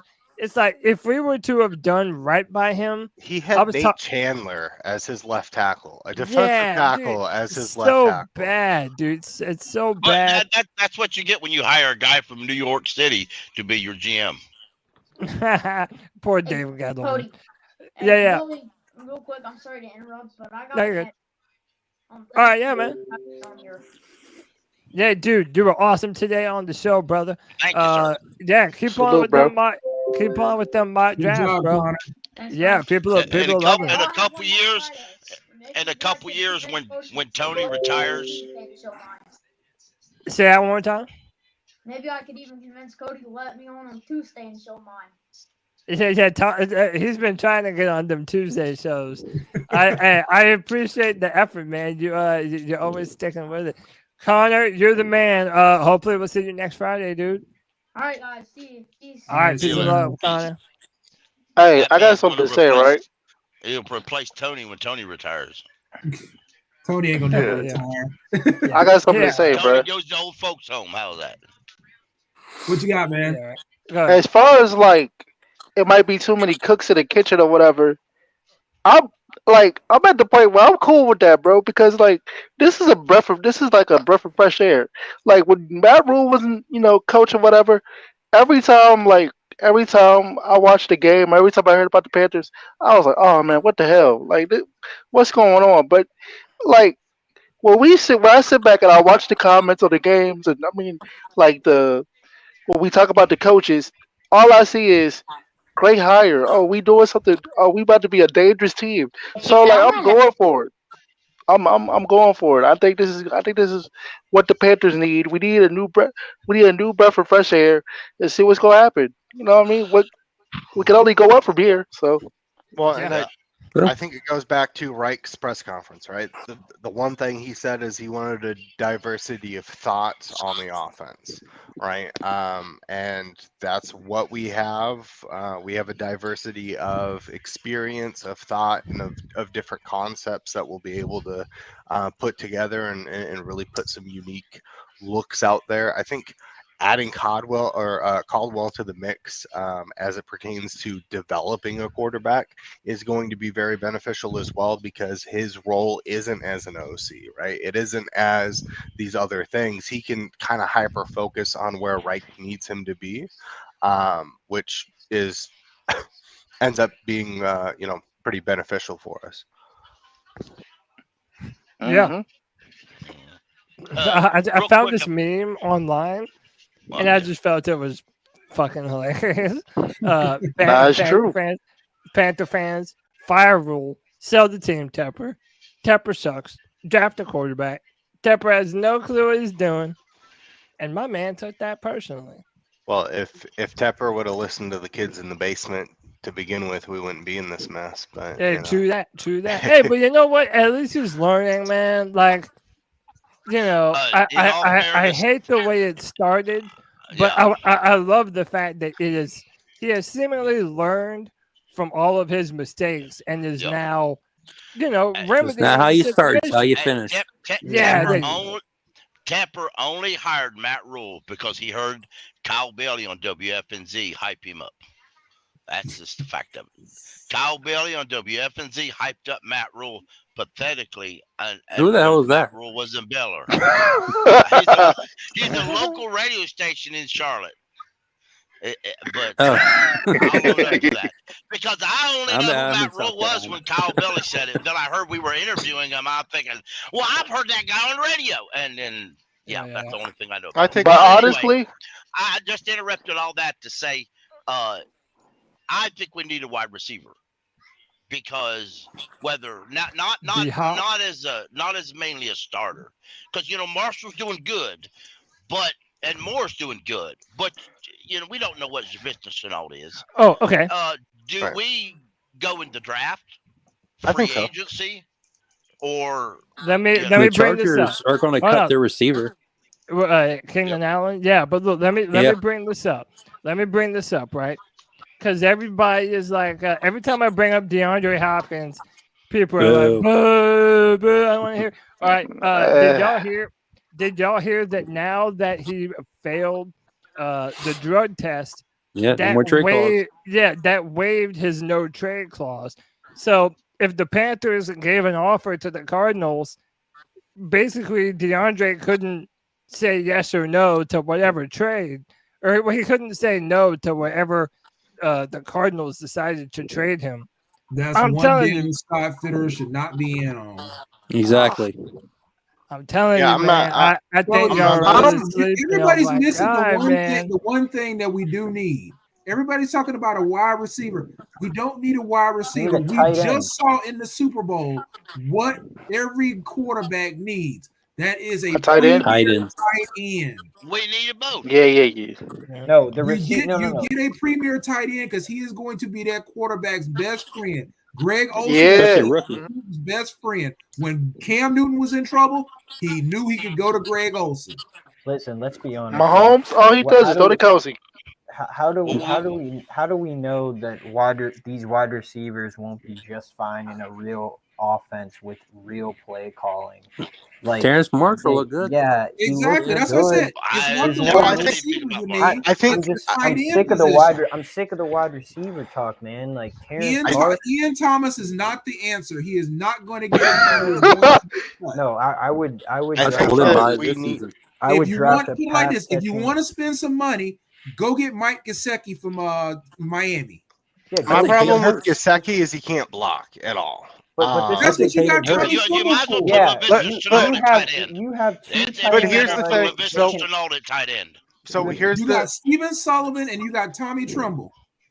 So here's the thing with that though is that Mike McDaniel is a great offensive mind who utilizes tight ends very well, and said Gesicki's not my guy, right? So I don't know if I'm willing to pay that money to get to Gesicki when there are people guys in the draft that you can get and develop. And then I have a question. You said Mike McDaniels. Now I have a question about that. Mm-hmm. Everybody thinks Mike McDaniels is this great offensive guru. Mm-hmm. He didn't call the plays in San Francisco. Well, he called the plays, but he also designed most of the playbook as Shanahan, well. that's Shanahan's playbook. That's Shanahan's play calling. The Mike, That's whatever Mike his name is, McDaniels was in the same boat as Eric Bieniemy. Mike. I mean, there are plenty of And McDaniels hasn't shown. Honestly, and I'm sorry, McDaniels hasn't shown me crap in Miami. He hasn't shown me crap. It's pretty easy when you have the best field spreaders. He went in to the game. playoffs. Like, yeah, he went to the playoffs with Yeah, Skylar but Thompson. I'm sorry. and Come Teddy, on, for the hype Teddy that he Bridgewater. had. Oh, he's this great offensive. And the guru. quarterback got He's injured, this, Tua. He's that.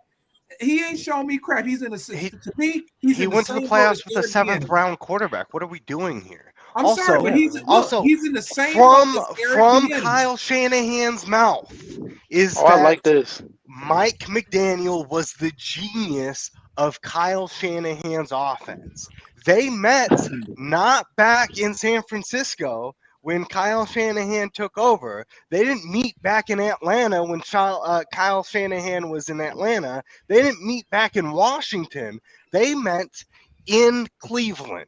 He got with Cleveland because Okay, well, you we know have what? to remember the same thing was said when Andy Reid was like, "Look, hey, this was Eric Bieniemy. Eric Bieniemy did this. Eric Bieniemy did that. But everybody said, you know what? But Eric Bieniemy doesn't call plays. So what's the difference between Mike McDaniels and Eric Bieniemy? Because Andy Reid said the same thing about Eric Bieniemy that Kyle Shanahan said about Mike McDaniels. And honestly, to me, they're the same person. No, One has somebody get Patrick my popcorn. Mahomes This is a and good one debate. had- because Eric Bieniemy didn't follow Andy Reid from San Francisco to Philadelphia, And so again, Eric Bieniemy and Mike McDaniels are the same person because there's nothing he's done that is any different than Eric Bieniemy. No, because he How is many the times has architect Rick of that Foles been offense. arrested? He's the architect of that Daniel offense. Hackett in Green Bay. He didn't call the plays. LaFleur did. But well, they wanted Aaron Rodgers. He coached They hired him Aaron for Aaron Rodgers. Rodgers. He's this great offensive genius. But you're missing the biggest piece here, though. And He what's is that? the architect of that offense. Kyle Shanahan has said Mike McDaniels is the genius behind that offense. He was the one that was able to create the run fits to make that offense so incredible when it comes to being able to run the ball and spacing. Because we have to remember, Mike McDaniel is a Yale grad. So Mike McDaniels is in Miami this year, correct? Yes. So Shanahan, so he was down in Miami doing whatever he was doing. San Francisco's offense didn't miss a beat with him gone. Facts. Right.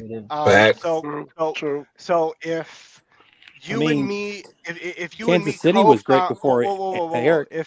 If you and me co-found a business and we run that business for 10 years, and then I go off and I start running a business, do you end up not being able to run the business successfully? No, you're still going to be able to run that business successfully. That doesn't mean that business is going to run successfully. That means you're still there. That does not guarantee that business is going to remain successful. But you have the blueprint. On top of that, Kyle Shanahan it doesn't guarantee Mr. Irrelevant and made him a premier quarterback in the league. Mike McDaniels had Tua Tagovailoa, the number 5 pick in the draft, and he gave him weapons, and he still couldn't do shit. Okay, so hold on. Wait. Time out. I love this. Hold on. Time out. I'm calling time on everybody. Wait, give me a second. We'll keep on going with this. First, I want to do two things. I want to introduce two people. Wiley into the stream. What's up, Wiley? Ain't nothing to it, man. Hey, I agree with everything y'all saying, but the offensive coordinator the head coach now at Miami, if he was such a good disciple, why Miami didn't run the ball that well this year? He said disciple. Wow. Hold up. Let me welcome in my guy, YB Jordan, to the Friday Free for All. Jordan, what's up, bro? What's up, y'all? I just want to say something real quick because I noticed that last 2 years we had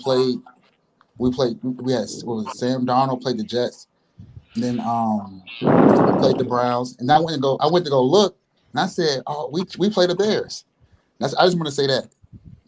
We might end up with Justin Fields or CJ Stroud, whoever we're going to draft. Let me ask y'all this.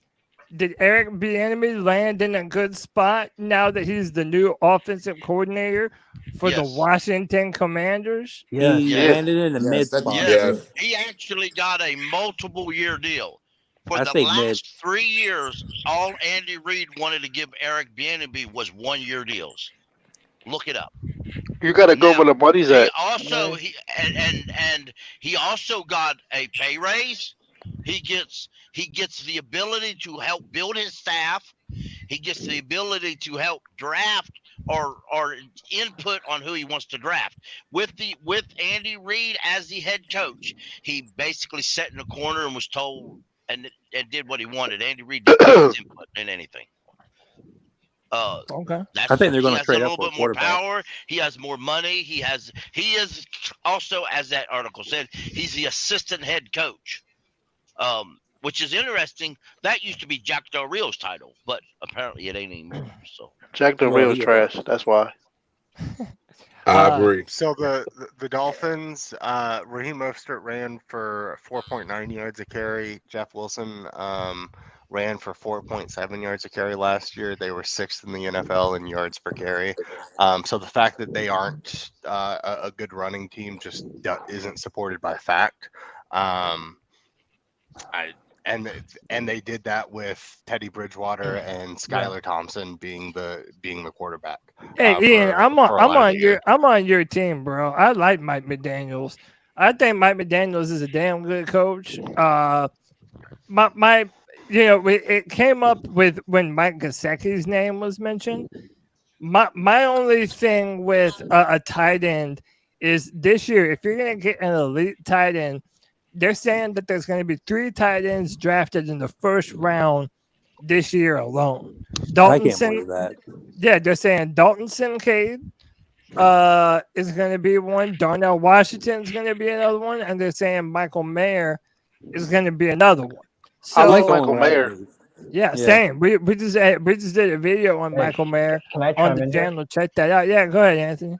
We need a pass catching tight end that can run vertically. I don't want to draft Darnell Washington. I'd rather draft Dalton Kincaid or Michael Mayer. Like, especially if you have the quarterback situation figured out and they're there in round 1 or early round 2, I would take one of them, to be honest. Like, it's even a bigger need than wide receiver. If you add vertical threat tight end, that's pretty much another wide receiver. Like, the Chiefs literally line up Kelsey one-on-one versus cornerbacks in a lot of situations. Like, it pretty much comes down to how you can scheme these guys open. I agree. Hey, was Greg Olsen, was he a vertical tight end, or is he? Yeah, he could run downfield. He ran a lot of seam routes, and he ran a 4.5, I think, in the combine. Yeah, I think so. 4.5. But Greg was a pretty good blocker too, though. You don't have to even be necessarily fast. You just have to have hands, and you have to run good enough routes. That's pretty much what it comes down to. So I think we need another slot, a better slot receiver. All this is great, but let's be real here. If you're trading up for a wide receiver, for a quarterback, you're not going to have them picks to draft the tight end. No. Well, that's why I just said if you have the quarterback situation. You got to catch 22. Either you're going to if you're going to have those excellent picks in the draft and sign a veteran quarterback. I'll take Hayden Hurst. Or you're going to sign a free agent tight end. Yeah, I mean, our tight end play has been ranked like 33rd in the NFL. The back, like, how is that even possible? That's like college level. Like, bring me all the South Carolina talent. Well, it's college level because we had a South Carolina for a. I agree. I'm not saying Hayden it was not Matt Rule's fault, which it was. Let's also blame the fool, whoever it may be, the fool who gave Ian Thomas that damn contract. Oh, I was screaming when that happened. That was awful. Yeah. Hey, some of the tight ends that's going to be available. You already mentioned Gesicki, Dalton Schultz, Evan Ingram, Austin Hooper. I'm not even going to say Mercedes Lewis. What's he, like 80 an hour or something? And Robert Tanya. Don't forget my man. There you go. Yeah, Hayden Hurst. Yeah. Dude, Arnold. There's going to be a lot, not even just tight end. There's going to be a lot of good free agents. Smith is going to be available, and I know he kind of failed with the Vikings, but I think he'd be a good. He's only 25. I think he'd be a good underrated pickup behind a team, somebody who actually knows how to develop talent. I think. Coming back though to Cincinnati. I also think that Tommy Tremble is going to develop pretty well as well. I think we need to remember that tight ends typically take 3 years to develop there. Shane Zylstra is he's an exclusive rights free agent. Yeah, never mind. Oh, he was the tight end for the Lions. He caught 3 touchdowns versus us. But exclusive rights is now which one is it where they attach a pick to? And because one of them I can't remember, restricted free agents or one of them they attach a pick to, and if you give them the pick and you get the player basically. Yeah, I know there's a lot of big time free agents at the running back position this year, tight end. Yeah. There's we going also to be need some players, man. Yeah, we need a swing left tackle. We need a swing tackle, though. Really, we do. Because if one of our tackles goes down, we're done. Yeah. Because we definitely don't want to see Cam Irving out there. Hey, with any kind of playing time. yeah. Hey, let me welcome 2 more people to the show. My guy Eric. Eric, what's up, dude? Hey, what's up? How y'all doing? Doing good, man. How you feeling about these coaching hires? Yeah, I love every single one so far. I'm liking how the staff is coming together. It's giving me genuine optimism for the off season. Finally, nice. See, look at the new energy. Look at the new energy. I know, There's man. our guy. There's our guy. Our swing left tackle sitting right there. A guy from the Dolphins named Greg Little. Ew, I don't want to hear that name again, Pickle.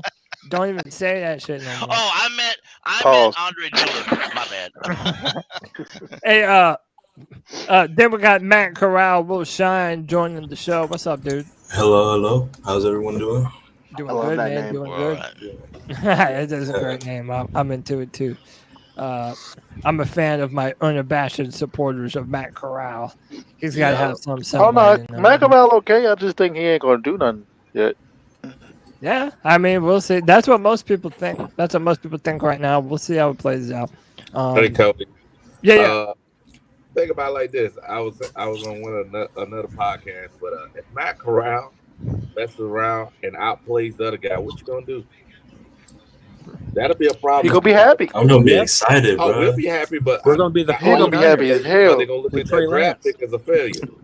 Yeah, well, bro, Wiley, we'll feel like the Jets. Well, but hold on. This is what I have been afraid of for a while, right?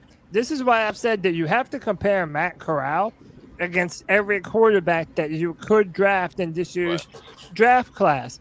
Because if you're going to draft a similar talent, and then let's say they had a legit competition, and Matt Corral won the competition, well, now you just spent a first-round pick on a quarterback that who knows if you're going to play him or not. Now, I'm going to be real with you, and as a Matt Corral supporter, this is my honest-to-God opinion. I don't think there's ever going to be an honest competition. If the Panthers if the Panthers draft a quarterback at number 9, or heavens forbid they trade up for one, dude, they're not giving Matt Corral a chance to compete. That's going to be the quarterback. Unless he's ass. Unless he goes out. Can I say this? Sucks. Y'all, with the we've only drafted one first-round quarterback, and it was an A+. So I don't get the sense that if we miss on this one, we're automatically the Jets, who haven't been able to draft a quarterback in like 25 years. Like, that doesn't make us the Jets. It would be the 49ers. Well, and looking at the talent at the quarterbacks in the draft, I don't know. I am willfully optimistic that we don't have to worry about that situation at all. I mean, the man is coming off of a Liz Frank injury. Did not look very good at all when he was healthy. With 4 stringers. Well, you wouldn't look good with 4 stringers. With nobodies, with XFL players. Yeah, he was playing with nobody. The coach, I watched training camp. He got the offensive line got Matt Rowe did him dirty. Told him to stand over in the corner and watch. Well, and can I say Russell Wilson is a 3rd-round pick when he was drafted. 2 snaps, and besides, we don't know. We truly don't know where he ranked in our current coaching's hierarchy on the depth board of their teams they were on. Well, also, you're right. But look, let me say one thing to Ian though. The Liz Frank injury doesn't scare me as much because Travis Etienne, the running back for the Jacksonville Jaguars, last preseason tore his his Liz Frank, missed the whole first season, and then the next season ran for over 1,000 yards at a much more strenuous position on the foot. I think when you're a young guy it So doesn't it's make not. it doesn't make me worry as much. Go ahead. It's not the Liz Frank injury that I think he can't come back from. It's that the Liz Frank injury does take an incredibly long time to rehab, and that is the time period that you would have hoped that Corral was working on his craft and developing as a quarterback. It definitely But set him back. to touch on he was playing with a bunch of nobodies, and he wasn't really given a chance because we brought in people who we knew were going to be the starter. They started PJ first quarter. Here's the thing. Russell Wilson was Here's drafted. the thing. Russell Wilson was drafted in the 3rd round. Matt Flynn was given a huge contract. Everybody in Seattle knew that that Matt Flynn was going to be the quarterback. Russell Wilson went out there with 3rd and 4th string quarterbacks, and you know what he didn't do? He didn't look incompetent. Matt Corral looked He only got 2 reps. He only got 2 reps in training camp. Whoa. Not from the standpoint of he's inaccurate or the timing's off or anything else. He looked incompetent just taking snaps. Well, so at that point, he only got 2 reps in training camp. There's no experience. It's taking snaps. Like if and you also can't be competent at that, I'm not worried about these 1st round quarterbacks coming in and having competition. So wait, you're judging the snap, the way he snaps. All right, so check this out. I hear what you're saying, but those 1st round quarterbacks, when they were in college, they had worse stats than Matt, and they were in the same. Hold on. They were in the same. They were in the same conference. They had worse stats. So I'm trying to understand. I'm not a Matt Corral apologist. 100%. We have to think about this rationally, not emotionally. And when you Hold on, wait. Let me say one more thing. Let me respond to Viola. I just want to add to what I just want to add to what he said though. When you said they looked incompetent taking snaps, if you go back and watch all of Matt Corral's snaps from the preseason, he went to the correct read every time, and there were some balls that he threw where you could clearly see if he had a better receiver that could either run the correct route or go up and get the football. My man was throwing heaters out there, so I don't believe that it's that he's incompetent taking snaps. I do understand why you don't want to dump all of your beliefs in him. It definitely set him back that he got hurt, and he definitely has a lot to prove. But I do preseason game, Cody. That preseason game, they started PJ their 1st quarter, and then him 2nd, and then PJ again, and then him in the 4th. You can't get comfortable. You can't get in rhythm. You can't do Exactly. And yet, also, hold on. Let me add. That is how every preseason goes for every quarterback. No. Matt Matt Corral was in a bad situation when we signed Baker Mayfield. We had 4 quarterbacks at training camp. Just to let you know. Let me tell you the end result of this. He froze. He froze. Is the head coach didn't want him to start with, but yet the general manager insisted they were going to draft a quarterback. And Ben McAdoo. So when they got the quarterback that the general manager wanted, the head coach, because by contract he has control of the roster and the depth chart, he made him go stand in the corner and wait, like the child Matt Rule is. The only difference, bro, God pissed that man off. The coaching was under Matt Rule, by the way. The only Just to let you know. Nobody's going to succeed that way. What Matt Corral should have done is turn around, got his stuff, and went back home. Right. For a trade. That's what he should have did. So nobody's trying to stick up for Matt Rule or the decisions he made. Hell no. Again, I just said no, we're not, right? I just said no, we're not, right? But to one, to bring up stats in college, right? Stats, especially in college, are very determined based off of the system that you're in, as well as the players that you have around you, right? So the statistics of one program versus another just don't really compare.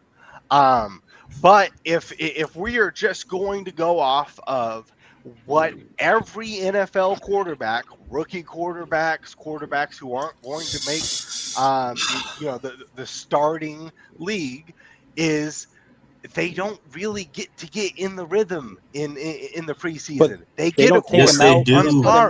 I'm They sorry. don't take him out and then put him back in for another whole quarter. Like Can they I did say an this entire about game, one quarter, and then the Yes, third quarter. The head coach never gave him a chance. Can I Let me say let this? yeah. Let me I've let never let me seen let. that. Hey, let me let Anthony jump in. Go ahead, Anthony. All right. So listen, the bottom line is with Matt Corral, man. Like I think he has potential, but new head coaches are tied to their own quarterbacks. That's the True. only reason Russell Wilson was able to thrive because Yep.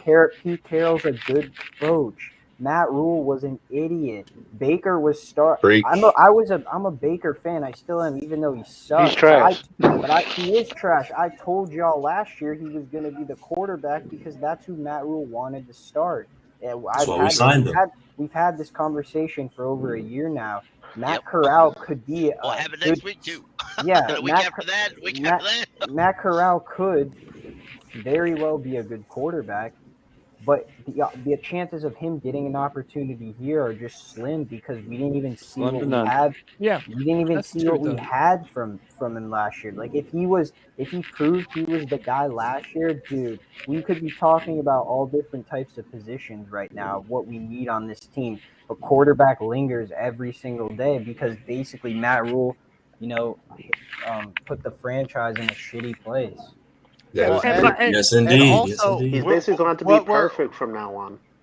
What we are debating is not that is Matt Corral going to be a good quarterback eventually. That's not what we're debating. What we're debating is, does Matt Corral provide competition to a guy that we would select in the first round this Bro, year? No. I just In said a no. better quarterback draft, in a better quarterback class than last year, right?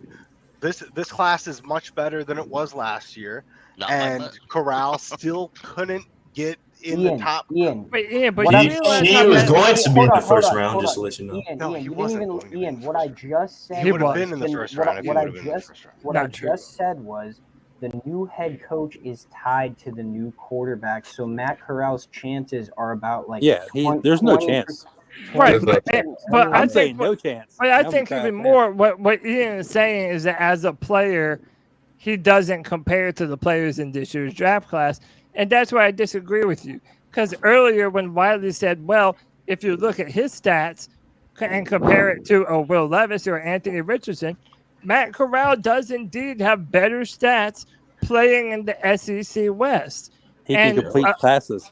Right. He had a better Richardson. completion. Hold on. He had a better completion percentage, and he had 11 rushing touchdowns his senior year at Ole Miss.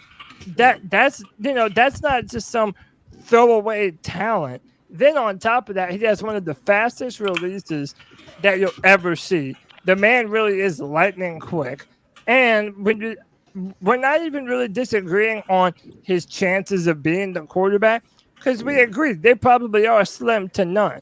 But if you're doing a straight up quarterback competition between let's just say Anthony Richardson, Will Levis, and Matt Corral, I think that is a much closer competition than you would make it out to be. And he was gonna go first round last year. The reason why he fell, the reason why he fell, and you can look this up.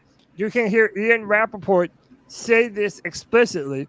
They had concerns about him and his depression and concerns with some alcoholism that caused him to fall on top of his injury.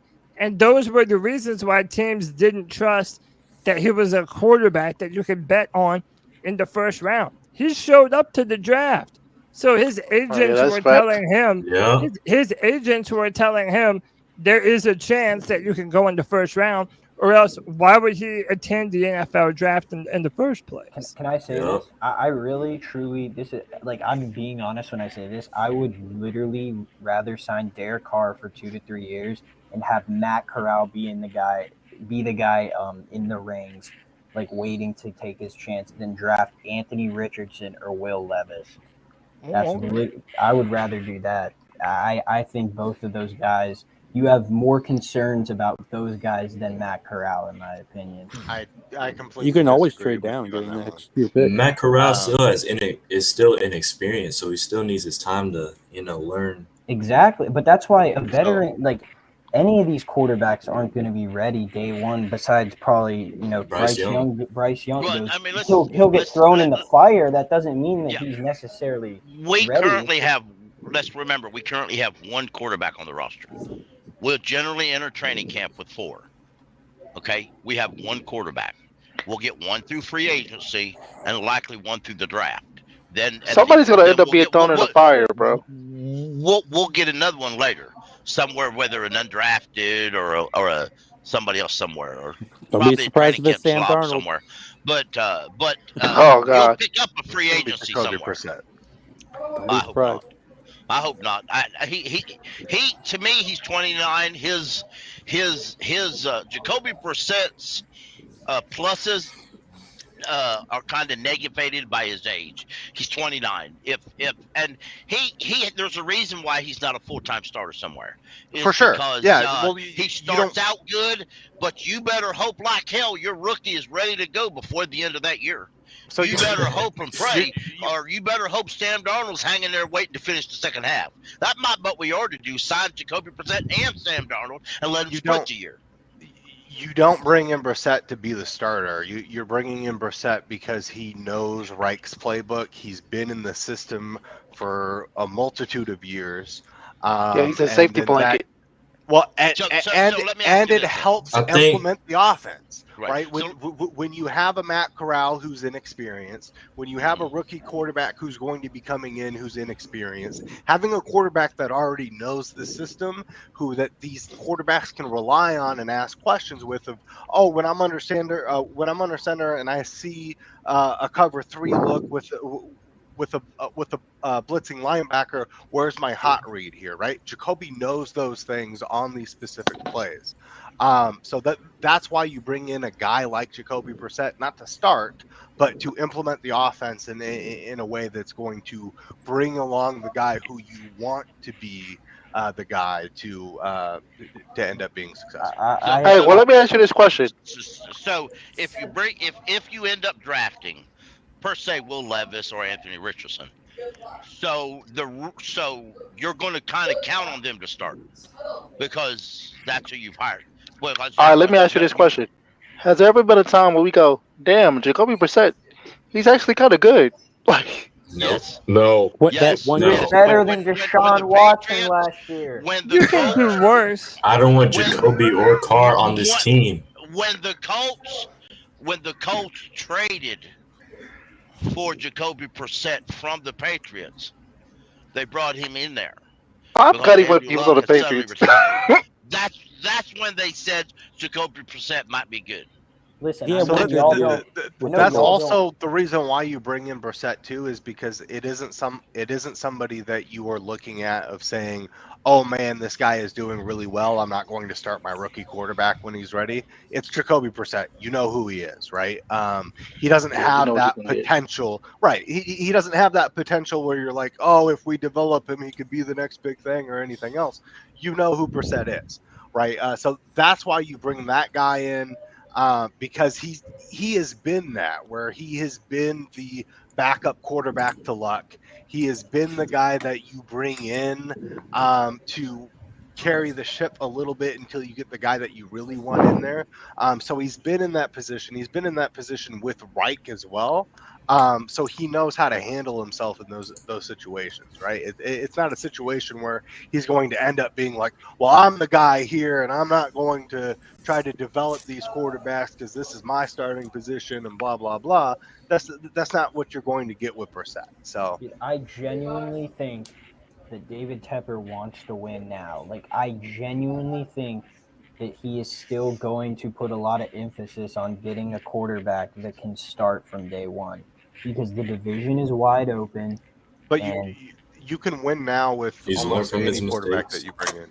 To be honest, you can win so now if with Lamar almost any Jackson, so let's just say, if Lamar Jackson went to the Falcons, and we have a rookie quarterback starter, we're screwed.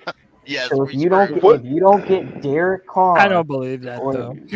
How you're That is screwed. not- that doesn't You're even screwed even consolate. if you bring in Derek Carr. No, but no, but hold on, but if the it's Falcons also have Lamar Jackson. But also, the Falcons have so many pieces. Why does everyone automatically think that the Falcons have an offense that's more ready to compete than what the Baltimore Ravens had last year? They have Kyle Pitts, but outside of that, London. They have Drake Yeah, I mean, London. They have Tyler I Alfred. guess. I mean, Drake London. Like Their it running would be back the combo best. is nice. Like, yeah, I mean that combo would be really nice for but their Lamar defense Jackson. is also trash too, right? Defense they're is trash. Yeah, they're Their not. defense is horrible. Yeah, we ran through him last year. I get why Lamar is scary, but to me, it's not like, oh, Lamar is going to the Falcons, signed them up for the NFC South Championship every year. Like, I don't think it's like that. Yeah, hey, my thing is believe Derek Carr doesn't change that, right? Derek Carr isn't better than No. if Lamar Jackson does elevate the Falcons to some sort of prominency, Derek Carr doesn't change that, right? Derek Carr isn't going to be good enough to beat Lamar Jackson. So giving him $40 million, it just ends up being a waste. He went to the That's Pro a Bowl. waste. That's a He waste. went to the Pro Bowl. Guess what their head He went to the Pro Bowl 3 times. Hey, real quick. Lamar Derek Carr is a waste of money, bro. No, I'm just giving you guys my realistic. Derek Carr was not a waste of money before last year. Let's get that straight. Josh McDaniels fucked like he does everywhere he goes. If he's the head coach, he fucks over a team. He did it with Denver. Quarterbacks fall off a steep cliff. They don't typically. Quarterbacks don't have a gradual drop off. They're either good and competent until they're not. The reason being is because you have such small, tight windows that you have to get balls into, and that the game is so predicated on milliseconds of decision time that I just don't think Derek Carr is that guy. He just isn't. Exactly. He's not that guy. I agree. Hey man, let me welcome G Baby to the show. G Baby, what's good, bro? What's good with you boys? Chilling, bro. Derek Carr is better than most of the quarterbacks we had. Hey G Baby, I'm curious. Before we go any further, what house are you in Hogwarts, bro? Oh man, that's Harry Potter gang, G. Yeah, what house are you in, bro? He's in Is that Harry Gryffindor. Potter? He's in Gryffindor, Gryffindor. Oh, Griffin. Oh, all right. I kind of motherfuckers though. Hey, we chilling though, man. We chilling. What you think about this new coaching staff? You hate it or love it, man? I mean, I hope for the best. Oh shit, optimistic G Baby in this bitch. All right, let me say this real quick, bro. Optimistic I've heard him. Go ahead. Let me say this. We had Sam Darnold, we had Teddy Bridgewater, we had PJ Walker, we had Baker Mayfield. Like when I think about Derek Carr, I'm like, all right. I mean, it ain't the worst. I mean, Sam Darnold, Teddy Bridgewater, and Baker Mayfield. Mayfield. Look who's on my emblem. I want to draft CJ Stroud. I'm giving you the reality of the situation. Like, if we draft a quarterback and go with Brissett, then that tells me that Reich and Tepper are actually building for the future, and they don't care necessarily about competing that much this year. But you can compete now with CJ Stroud though. Like, I mean, that's the reality of the situation, is that we were, a Dante Jackson and a Horn injury away from beating the Tampa Bay Buccaneers and going into the playoffs, right? And that's with Sam Darnold. That's with Baker Mayfield for Oh, half no, a hell year no. and whatnot. So with CJ Stroud, we can make the playoffs in this division.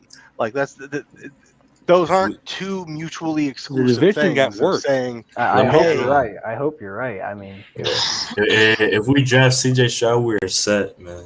Like, Just a minute. Where you gonna I go? want to do one little thing here. We've got 129 people watching Oh. and 53 likes. Hit that like button, fool! Hey! Hit the like button. 127 people like it. What's wrong? You can't find it on your phone? You can't find it on your computer? Hit that button, fool! Hit that like button for me and Cody. Pull up with the wheelchairs. We'll pull up. Hey, we're running over toes in this bitch. Yeah.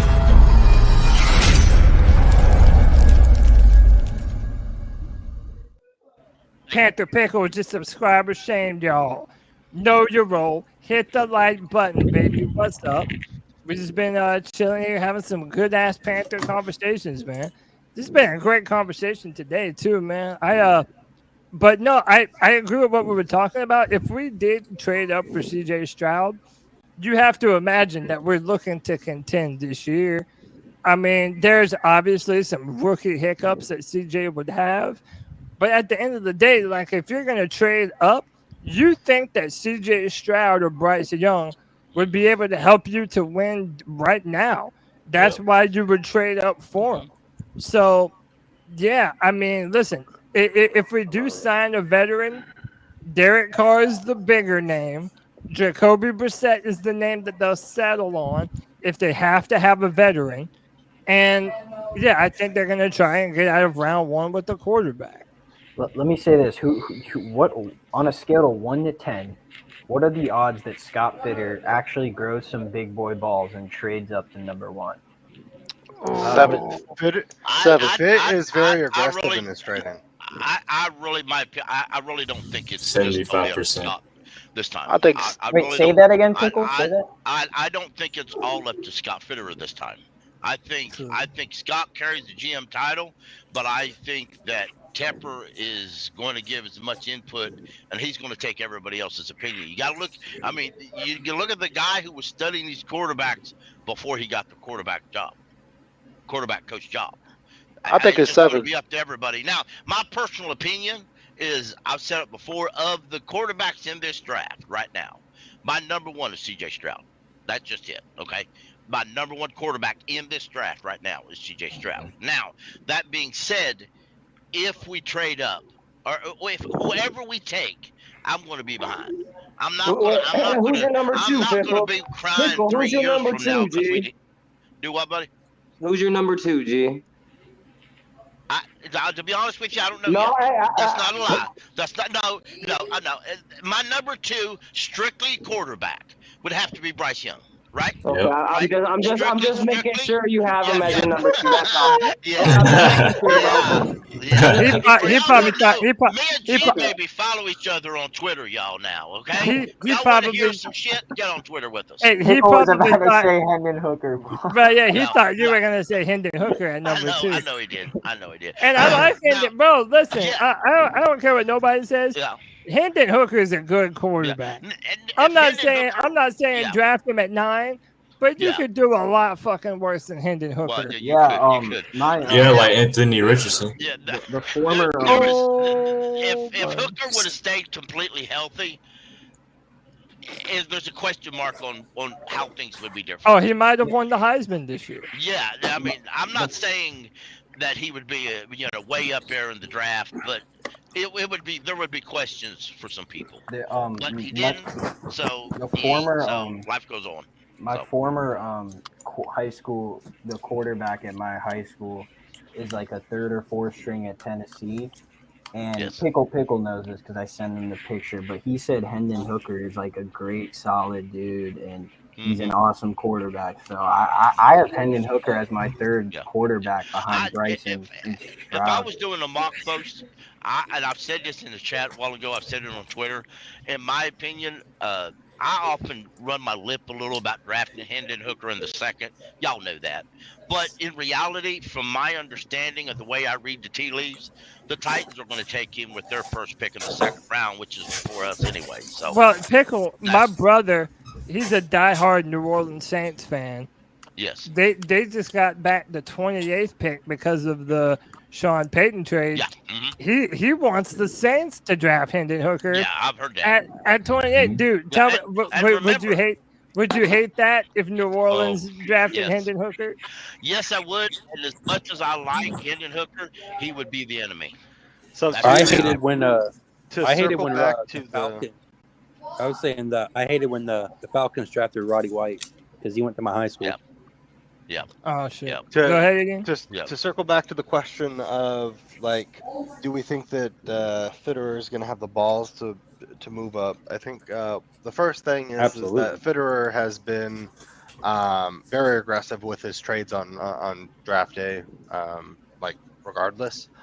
So I think that lends well. But again, I think that the urgency and the need to trade up is going to come through looking at the quarterbacks, getting them in the room, understanding, am I going to be able to develop these different quarterbacks? Because I think there's a couple tiers of quarterbacks where you've got a CJ Stroud and a Bryce Young tier.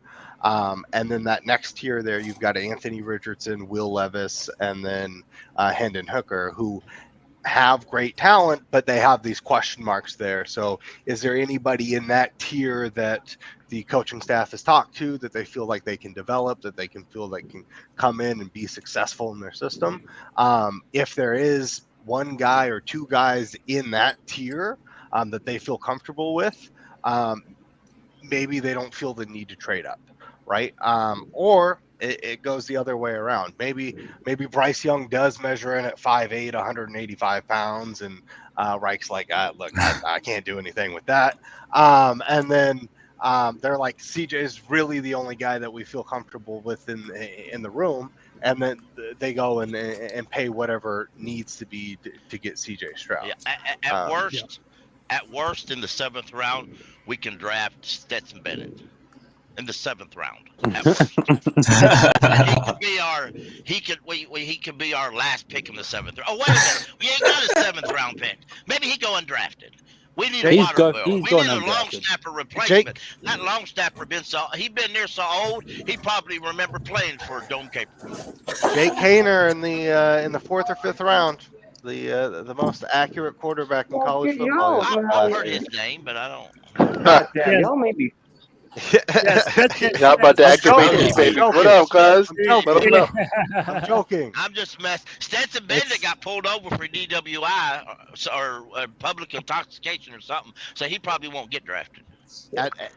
Hey, don't worry, Pickle. I like a hooker too. CJ, or it has to be CJ, or it has to be Bryce at this point in time until we have more information. I believe that too. Yeah, but as long as we don't need Anthony Richardson. Trading up, I believe you'll know a lot more when free agency starts. You'll see how aggressive they are with signing certain people and positions in free agency to find out whether, because because we do have other needs. You know, if they start targeting our other needs in free agency, you know, a couple of the guys I think we mentioned earlier in the show that were rumored that we could target, then it makes the assumption that we can trade up. As far as guys like that edge rusher, I'll never pronounce his name. Okay, who's throwing the ball? Yeah, right here I got Stetson Bennett training for the draft. Hey, my man got some zip on the ball. Yeah, but let's be honest. He's as old as fucking Hooker, bro. Y'all are tripping, he's as old as him. He's 25. He's just like Hendon Hooker. Yeah, they both eligible for AARP, bro. I don't want either one. I don't see why you guys discriminate against age, Joe. You just I mean, they don't want damn millennials. Hey man, I heard rumors that Stetson Bennett, he was there at the JFK assassination, and that's why. Oh wow! Wow. I didn't know he was that old. You know, You but went there, huh? You went there. It's cool. hey, I mean, they saying he was there. You know what? You know why he can target that ball real good, don't you? He Oh, learned that. He learned that from the Romans. Oh, I thought he was going somewhere else with that. I thought it was gonna be another day, Joe. Yeah, I thought you were going somewhere else too. Hey, bro, we walked right into that. We walked right into that. Yeah. While I rolled into it. Filthy-minded animals. Yo, why Big Jordan had me rolling the other night. He was making jokes on Hendon Hooker all night.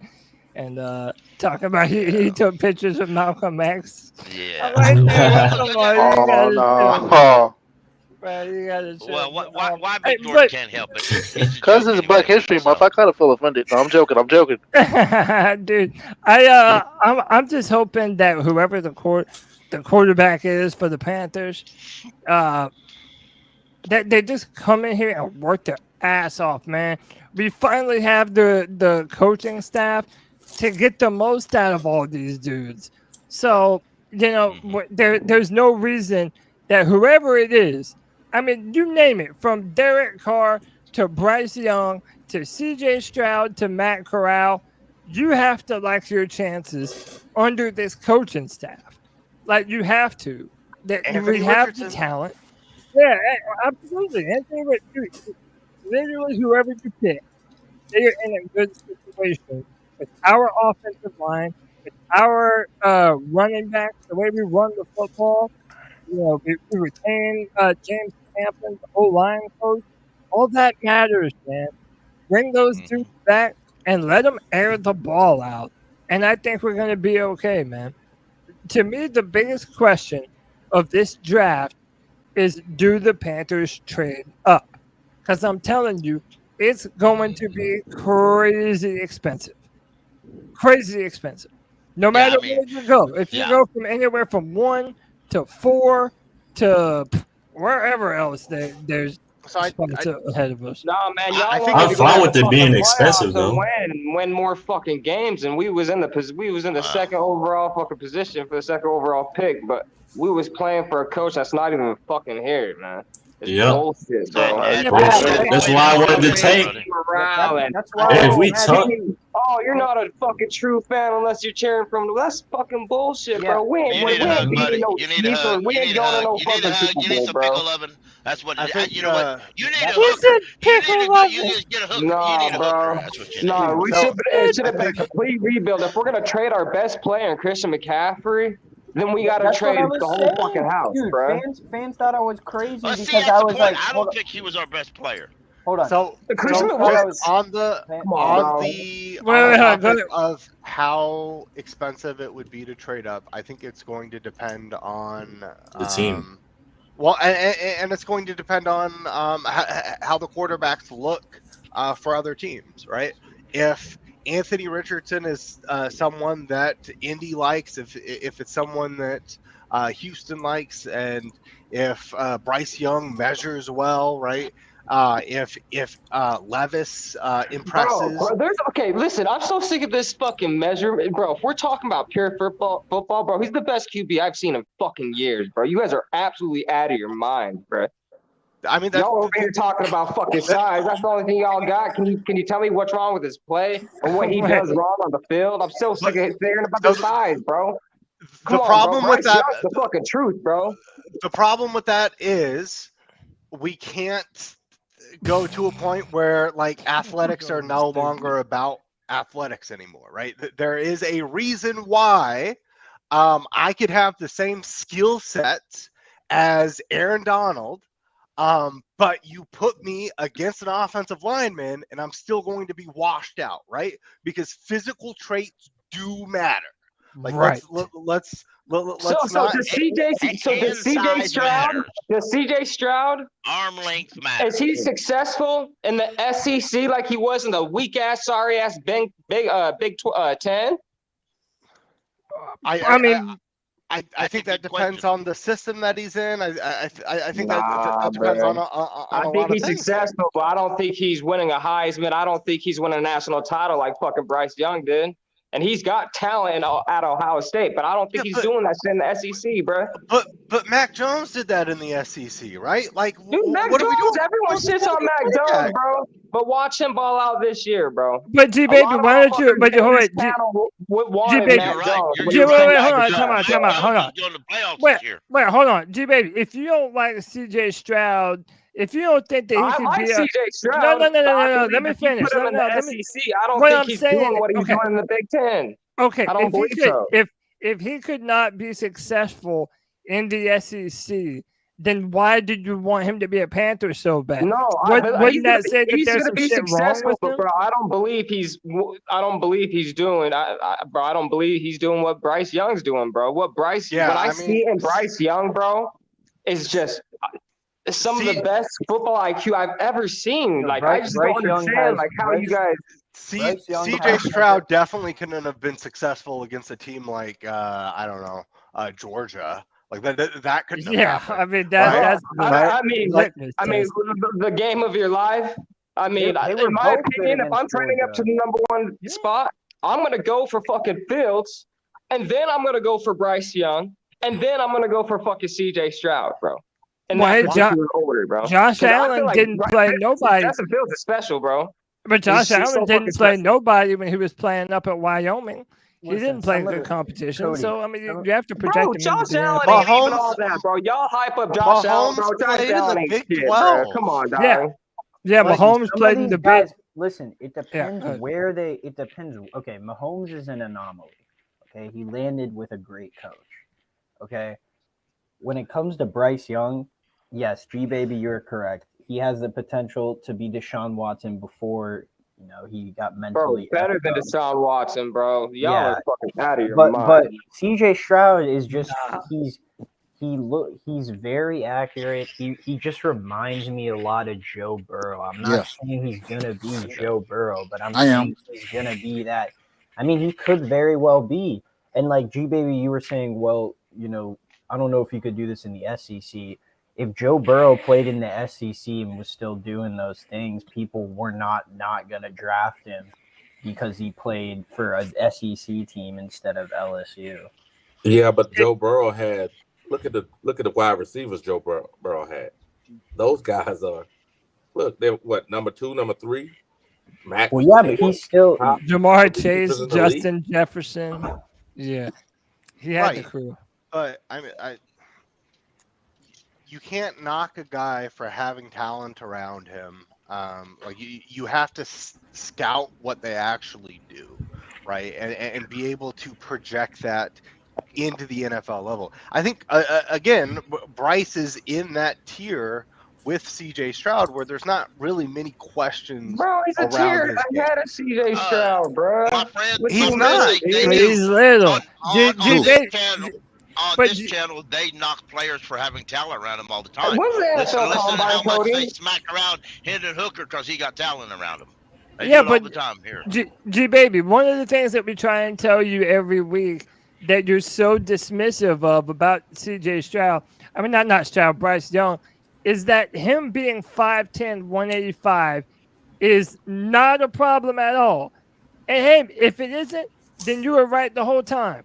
But every NFL team is going to be concerned about him not being taller than most of the female media reporters that are going to interview him. It's not even, and it's not even about the height though. It's not about the height. Right, it's the one. It's about the size. It's about the frame.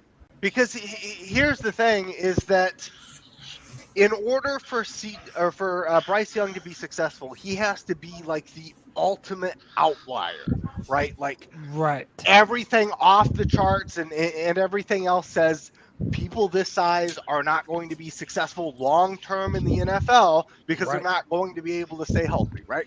So in order for that to not be the 95% fail rate that we see of people who are built like a small cornerback, not quarterback, but a cornerback, like it has to be something that is out of this world. That's what scares NFL. But look, but Lamar Jackson had a small frame too. Kyler Murray. Lamar Jackson was like 215 pounds. Kyler Murray is a stout little right. He's like a bowling ball. Yeah, how big is Steve Smith? Like 200 pounds. Probably 205, probably more. He just short. Listen, Bryce Young. That's a receiver. Can you play football or can you not fucking play football, bro? It's that fucking simple, bro. Yeah, but you're gonna get hit.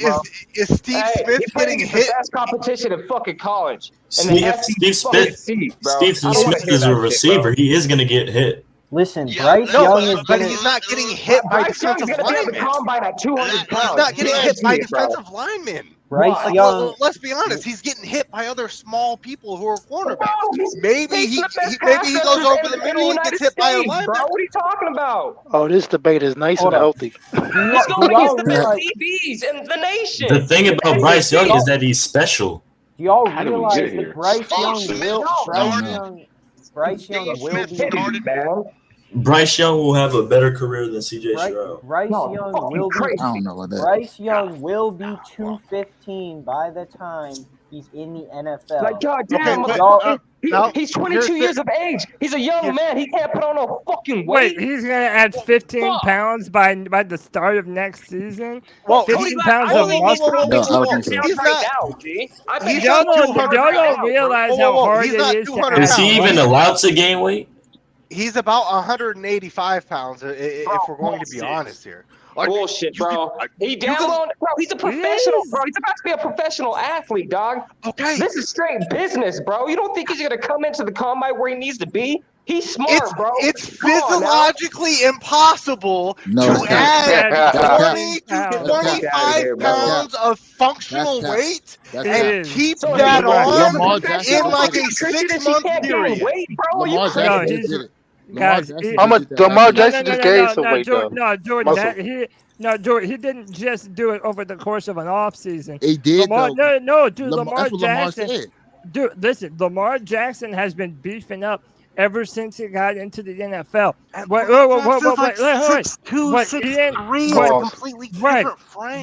What Ian is trying to say, and it's very true, is that to add even 10 pounds of functional muscle, to do that in 6 months, you're one of the top tier athletes in all of sports. If you're able to add 10 pounds of functional muscle in a couple months, like that, not unless you're on steroids are you doing that. If Bryce Young is going to beef up, he's going to do it over the course of the next 3 years. It's not going to be instant.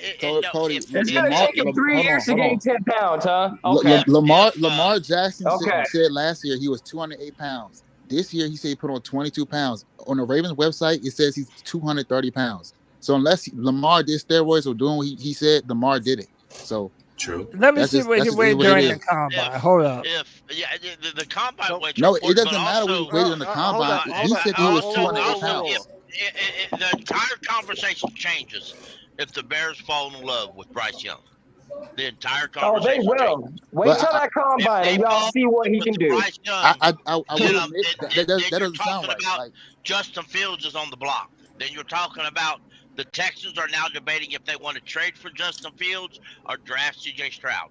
That everything changes from that point. But Cody, I was alarmed too when I heard that Lamar gained 22 pounds in that fast. I'm like, that don't even seem right. That don't even seem like that's realistic at all. But he did it though. Yeah, but they also got professional dietitians. Bro, they got professional nutritionists. Hold on, wait. Listen, boys. Wait. Let me Lamar Jackson said. This is what Lamar Jackson said. He said that he added 12 pounds over the offseason and that he was going to play at about added 8 pounds during the next season. The reason they have him listed at 230 is because you can't sustain the mass growth when you are doing 2-a-days, when you're doing the cardio that it takes to run everything. You can add some muscle that's going to deteriorate as the season starts. Like that's just how physics work, right? You can't just add muscle and it's going to stay there. You're And- going to be in a calorie deficit at some point. And at the combine, Lamar was 216 pounds. So even if he got down to 208, He said he played at 208. Yeah. Right, but even if it got down to 208, there's a lot of different factors that go into that. His base level weight in college and when he started the NFL was around 215 pounds. He's almost 220. So, but the only reason why we're even bringing up Lamar Jackson is to show the difference in weight between Lamar and Bryce Young and how much you can reasonably put on in a small amount of time. Even if he's able to get up to 200 pounds of functional muscle, I think that's good enough. that still puts him in the lowest percentile of quarterback height and weight in the NFL.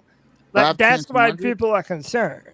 No one's saying that he isn't talented. Christian McCaffrey was 5'11", 205. So if he can even, because we started the baseline of him being 5'10", 185. That's crazy. Can you at least get to 200 pounds? Like, yeah, if he can get to 200 pounds and sustain 200 pounds, that's fine. That's I just don't think it's possible. Yeah, because he's at Alabama. Like Alabama does have nutritionists. Like, let's be honest. Like Alabama has one of the one best of the colleges best weight there. programs in the world. Kyler Murray at the combine. This is official. At the combine was 5'10" and 207. Yep. Okay. Right. So right. So if Kyler Murray 200 weighs pounds, 290, because he's been working on his weight all year. Or not Kyler Murray, Bryce Young and G Baby or Cody. Anybody will tell you, I'm not been sticking up for Bryce Young at all. No, but yeah. I looked it up. He's been working with the nutritionist all year. The weight you see on Alabama's website as was the beginning of the season. I'm not going off he very of weight well on could the... be close to 200 now. No, if he, Mel Kiper, Yeah, I want to see it. Again, I'm going to say Mel Kiper. Mel Kiper said if he just hits 190, that'll be good enough till the regular season starts. Not for me, bro. Yo, I just want to say this. You gotta be at 200. I just want to say this. This is so random, but I guarantee we'll play the Colts week 1 next week at Carolina. No, we don't play the Bears week 1. That's gonna be great. I say We're not Jaguars. trading After for we Justin trade for Justin Fields. Fields, No, hold on. It don't got to be Justin though. It could be C.J. Stroud. It was their pick, so it's almost like the same thing. no, I can see that. Yeah, that's more. Either way, if we draft Bryce Young or CJ Stroud, I'll still be happy either way. I will too. Right. Yeah, we all will. Yeah, one of the top quarterbacks. Back to If my we were to original draft, point. I'm going to support. Yeah. I support everybody except for Will Levis. For how much it's going to cost to trade up to That is fine. That is fine. I don't give a fuck. You know, I don't care It is- either. no, We no, can no, utilize no. a free agency. Let Can him I- finish. Let him can I finish. finish? Let him finish. The cost is going to be dependent on how these other teams view the quarterbacks. If there are 4 quarterbacks that the teams love, trading up isn't going to be that expensive, right? Because Houston's not going to be like, well, I got to trade up because I only got one guy that I like, right? Indianapolis isn't going to be like, oh, I got to trade up because I only have 2 guys that I like. If there's 4 guys in that mix there that teams like, then trading up is not going to be that expensive. But let's be honest. Chicago It's not doesn't need a equal. quarterback though. I Right, know that's exactly. why it's going to be a bidding war for the teams. But that they also actually don't want to lose out on Carter and what's the defensive Will end? Anderson. Yeah, True. Will Anderson. well, for them, honestly, Well, it's all about acquiring if, picks. I don't think they. I think they would trade back and then trade back again. They want to give Justin Fields as much for talent as they possibly can.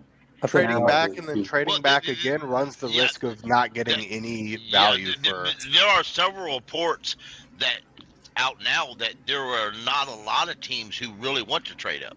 That's great. Not give up what teams will want. He said you may not give up that much to get to the number 1, and Chicago may just decide if I'm not getting that much, then I'll just keep I it think the out. Colts. But Wait, Colts who's would saying want- that? I'm pretty sure the Colts want to trade Who's saying that, Pickle? Where are you hearing that? I heard that on NFL radios today. Is that there's strong indications that a lot of teams, the difference from where they're at, and I'm not talking about teams in the top 5 or 10.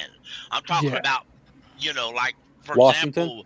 example, what Washington looks at it now. There's not enough evidence out of the current quarterback crop, or even non-quarterback crop, that one's going to make these teams say, "Oh golly, I want to give up 2 or 3 first-round picks to grab that one guy."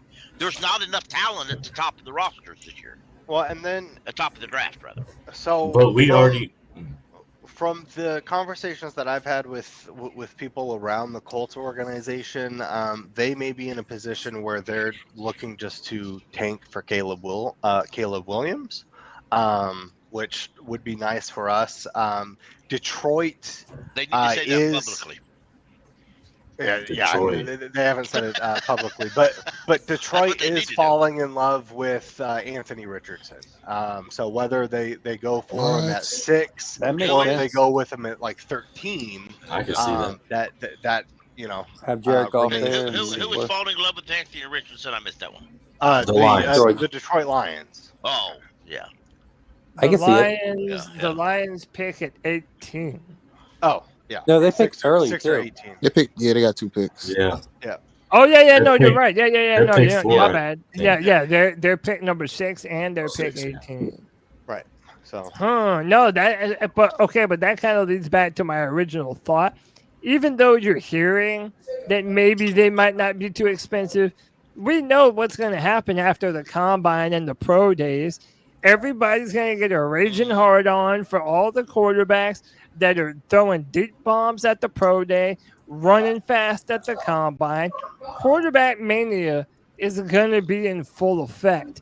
And I'm sorry, I'm just not buying that it's not going to be really expensive for the Panthers to trade up. I think it's going to be expensive. So let me ask a question, right? So if we don't get a quarterback, what's another position y'all think we should get? Edge rusher, defensive tackle, Kyrie Wilson. Definitely along the D line, somewhere along defensive the D line. tackle for sure. Yeah, tackle. I'm a big proponent of Also, I'm gonna throw this out there tackle. because I downed him earlier this year. If y'all have been around to know that, Will Anderson, I downed him quite a bit earlier this offseason, earlier this year, because I said he didn't fit our system. Well, that was now he does 4-3. Now he fits our system. Yeah. So if he's there, you gotta get him. yeah. No, that's a great point. No, Well, I mean, to be fair, I don't think Will Anderson falls to number 9. well, I don't either. Yeah, Jalen but Carter, if he does, you got to knock people out of the way to get that paid at the podium. Dude, I'm telling you. I think the Seahawks might draft Will Anderson. Well, they're saying that if Chicago doesn't trade down, Jalen Carter could be the number 1 pick in the draft. If I was Chicago, that would be mine. If I didn't get a sea of tons to trade down, that would be my pick. Would be Jalen Carter. I agree. Dude, imagine putting Jalen Carter, next to Derek Brown. Dude, that's fucking nightmare fuel right there, man. Yeah. Forget the nightmare. Can you imagine the nightmare we traded all the way to number 1 and drafted Jalen Carter instead of quarterback? That was Wow. the fan. I would be Can disappointed. you imagine the firestorm? I would leave. I would leave, but I'd be like, that's stupid. The fan base would burn Twitter to the ground. I think Bank of America Stadium would burn that night. Now, if we trade up and draft Will Levis, I'm definitely gonna be a Chiefs fan. I just I'll be a Chiefs fan after that. I'm jumping. I told y'all it'd be that way. That's funny. No, bro. I don't know. Look, I'm not a fan of Will Levis, but damn, if we draft a kid, I'm gonna hope that he's the Sam next. Darnold's cousin. No, I'm gonna hope that he's Justin Herbert's fucking little brother. That he comes on and balls out. Cody, he more like Sam Darnold's cousin. Bro, Cody, That's definitely. I just want to say that, like, it's like it's like somebody you love, right? Because I love the Panthers. Oh boy, here we go. Look, it's like somebody you love just keep messing up over and over again. At some point, you'll be like, I'm not hoping that you it works out. I hope you get what you deserve. So if they draft Will Levis, I hope they get what they deserve. Look, if I kept messing up, but I have to play devil's advocate though. What if they draft him, and on mayonnaise board just balls the fuck out? first of all, I hate mayonnaise. You have to bring that up, didn't you, Cody? Now, see, So I would he be. ain't on my You draft see, board you no had. more for that mayonnaise crap. If he does good, I still wouldn't like him one bit. Well, Jordan, I agree with you, man. if I he would does good, be I'll come more- out and say I was wrong because I think he's ass. He gonna have to show me. He said, "I think he's ass." I would I mean, be I- more okay I- with drafting him at 9 than I would trading up for him. If we trade Same. up for him, I don't Yeah. know if I could even if he turns out to be good. I don't know if I could justify it just because Yeah. like that's tough. Same. I But just even at 9, I mean he's 24, 25 years old. He couldn't beat out the quarterback at Penn Clifford. State. Sean Clifford. Every chance he's gotten to show that he's a good quarterback, he's They folded. do it. So like Yep. I don't like it. But you know. Oh, can I keep going? I'm gonna keep going. No notable wins. For sure, Four for different sure, yeah. injuries.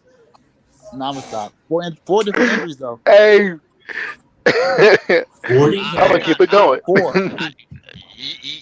Y'all, I've been a fan of this team forever. Yes. Oh, they drafted a bad quarterback. I can't just abandon the team. Y'all, I have stood with this team when they drafted Chris Winkie. I've stood with them when they drafted Jimmy Clausen. I've stood with them when they traded. I stood with them when they drafted Vernon Butler over any other player in this damn. Well, you might want to sit down now. Hold on. So, can I ask a Can you question? imagine? I was excited when old man Vinny Testaverde come back to play. That's crazy. Can I ask you a times, question? man. What would it take for you to stop being a Panthers fan? Oh, I don't know. To be real, don't know. to be real, the only thing that might kill it for me is if the team moved. Yeah, I would be done Yep. too. See, Same. I respect that because you live in Charlotte there. Yeah. But by the way, if For anybody me- knows, For I me, can look. I can go out of my house and I can look at the Bank of America building from my porch. So Yeah. I'm in Charlotte. yeah, You for know? me, I live in Tennessee anyway, so to me, it wouldn't be that big a deal. Right. Yeah, I don't think they're gonna move, me, bro. No, I don't think so I either. don't. To answer your question, I have actually thought of that many days, but by now it's an obsession. For And me, it's- I it's- would just It's like a drug, but Yeah. it's a healthy That's drug. your team. you know? You can't just stop So supporting I just your can't, team. Once I've you been start, through bad you know. seasons. I've got a bunch of different fan bases where I work at, and it's like, you need to switch teams, brother. That's where you're Hey, mental I gotta- health, not the fucking mental health. I got a random question, right? Do y'all remember Jeremy Shockey on our team? Yeah, I do. Yes. Oh yeah. Yes. You know you play with Cam? Yes. Do you remember? Yeah, of do you course I remember Jeremy. Do you remember lined up? Do you remember he actually played a lot of fullback because we didn't necessarily have a quality fullback. Right. And you know who replaced him? You know who actually took his snaps when he was cut, or he moved on Can because we they guess? actually cut him. Who actually took the rest of his snaps?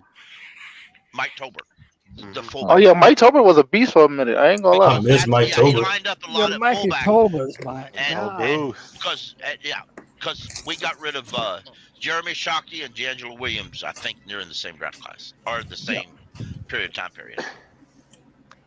Yeah, Mike Tolbert was a beast. I miss those old names. Do y'all remember Kilo Before he got Polaris? fat. Yeah. I just want to see how in depth y'all. Y'all remember that Dunkin' Donuts where it was a training camp?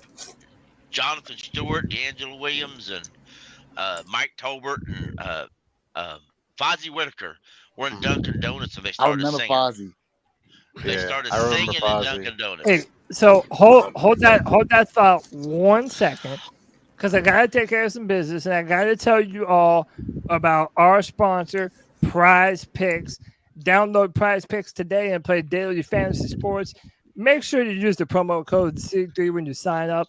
all first-time users that deposit and use our C3 promo code. Receive a 100% instant deposit match up to $100. If you deposit 100, PrizePicks will give you 100. If you deposit 50, PrizePicks will give you 50, man. Support the podcast. Use promo code C3. Play some daily fantasy sports. Win you some money, man.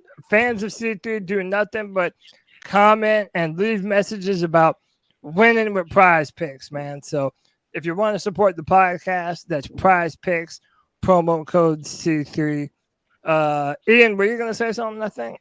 Somebody was about to say something and I cut him off. It should have been espresso. I don't know, but I'm gonna be bouncing out here. So, but I do appreciate you hosting this here and giving us the room to have these conversations. Yeah, man.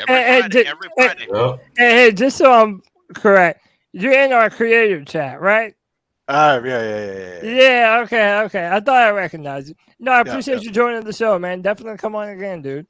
All right, wonderful. You guys have a great day. You too, bro. Yeah, wait. We talking about PrizePicks.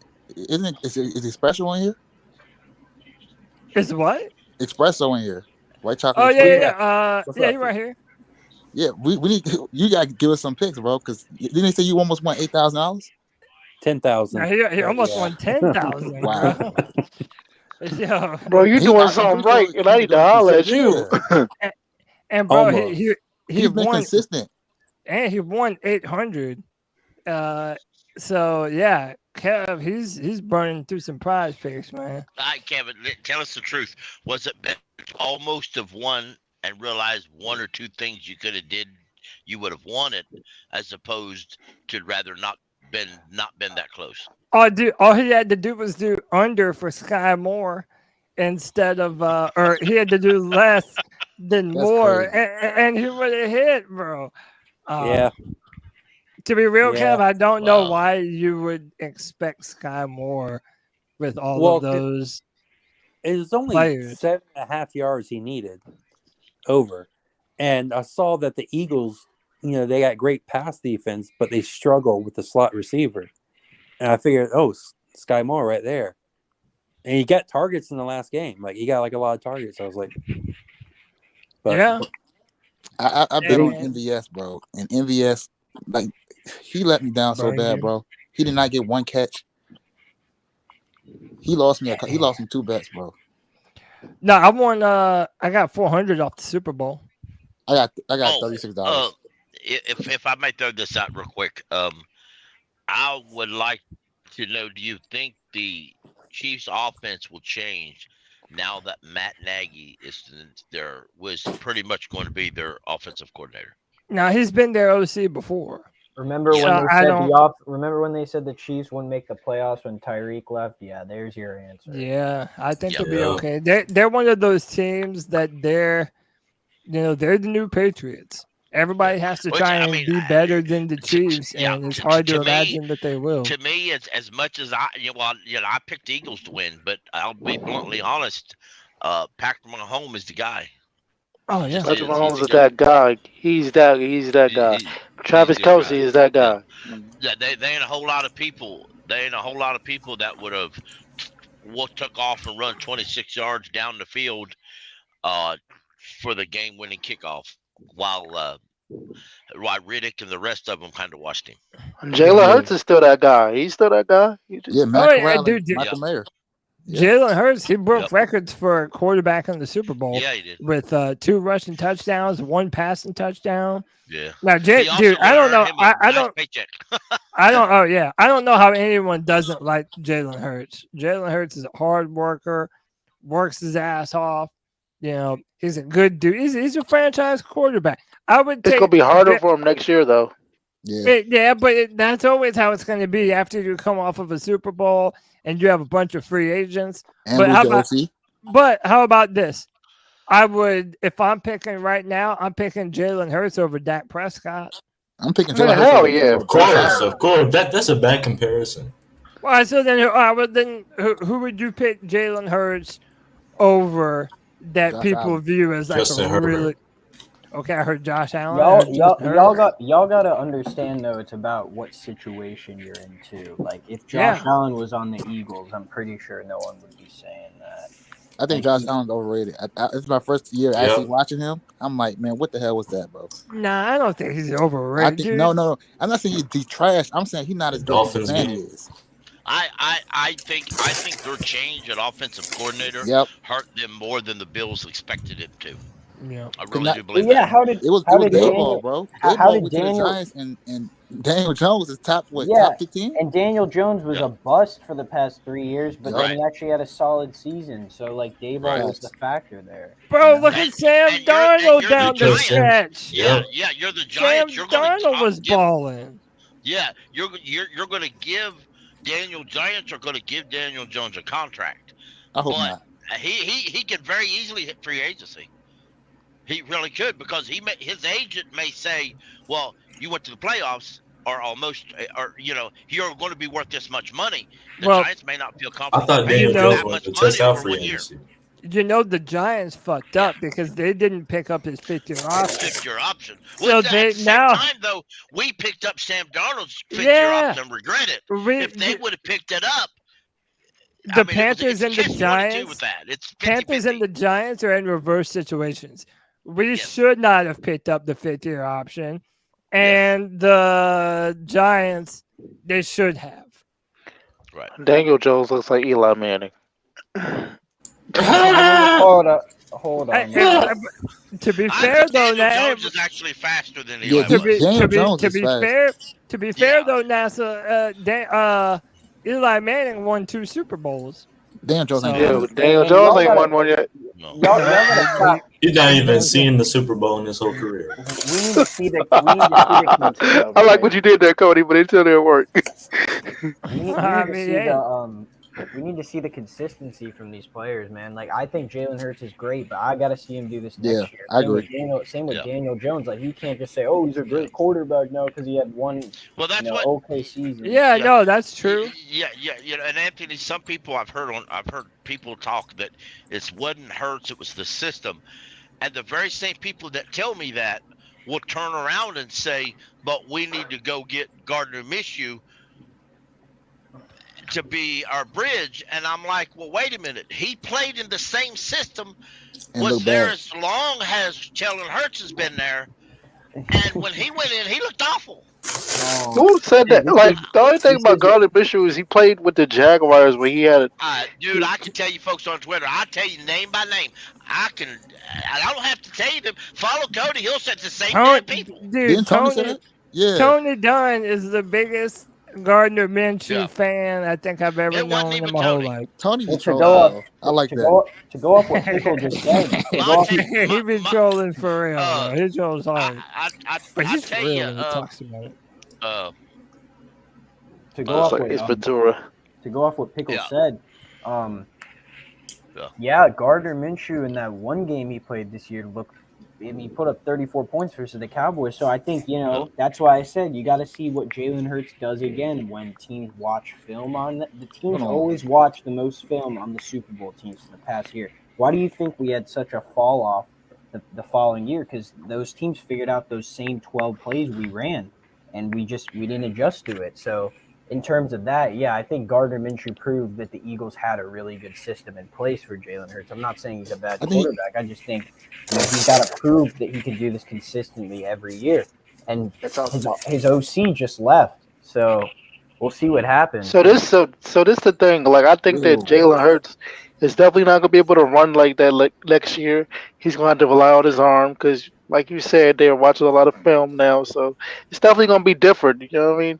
He's gonna have to get his arm, straight because he's not gonna be able to run like that. No, Minshew's a backup, bro. Like this, that's looking at the stats right here: 56 complete percentage, a touchdown and an interception, and a loss to the Saints. He's a backup. They scored 10 points. I am Monte, a 4-man rush, told me that Minshew would be a very good, and even he's a creator on YouTube. The other dude is, full unnecessary bluntness. both told me. Oh yeah. Both of them they're very high on Gardner Minshew. No. And No. I'm like, okay, I'm not being rude. No. Explain why. Tell me what I'm missing. Can someone also explain the Derek Carr hate to me? Hold on. We don't hate him. I just No. I don't I hate hate him. Carr. I don't want him on the team because you know who we played. We played the Saints twice a year. He played against the Saints last year. He didn't even score. They said he didn't get to the 50-yard line. Well, It was 24-0. He got smacked with Devontae Adams and Josh. Wait, who are we talking about? Yeah, I remember watching that game live. Yes, Derek Carr got smacked by the Saints. Yeah, here's what I heard on NFL team. His brother David was talking about it, and he said one of the reasons that why Oakland didn't fit him, or Josh McDaniels, he said Josh McDaniels didn't fit him, The line of is the scrimmage fact that changes. Josh McDaniels absolutely refuses to allow his quarterbacks to do any adjustments at the line. They can't change plays. They can't pull a guard over. If you see an edge coming, an unblocked guy hitting you, you got two choices: get rid of the ball faster or get hit. Wow. That's your choice because McDaniels absolutely refuses to allow his quarterbacks to adjust anything. You're going to throw where you're supposed to throw to, and that's it. Yeah, I do agree that he seems like a dick. That McDaniel, he doesn't seem like a very player-friendly coach. Yeah, it was exactly the reason what the quarterbacks, when he was the head coach in Denver, the exact reason why some of them quarterbacks up there failed. Can I say this? But it's not a great endorsement. I'm more excited about Derek Carr than I was about Baker Mayfield. Oh yeah, that's a fact. Okay. That's a fact. True. That's a fact. Yeah, I was wrong about it's not to me. Like, I know if we did sign Derek Carr, and by the way, not even what I want to do. That's not what I would prefer to happen. But you're not gonna hate it though. Right, but if we sign Derek Carr, you can do a lot worse. And I think behind the offensive line, if it continues to look the way it did this past season, I would be more okay with it. But again, even still, it's only under the mind that he's a stopgap towards whatever quarterback is going to come out. I was getting ready to say that was the whole initial situation of signing Derek Carr that I got into it on Twitter was exactly that. It was a stopgap, and it was like, well, he's not a bridge. I said, well, no, that's not the point. He's going to be the starter until your future is ready, whoever that is, whether it's this draft class or next draft class or however it is, till he's ready. I'm just not paying Derek Carr before I pay Brian Burns or Bradley Bozeman. Oh, no doubt.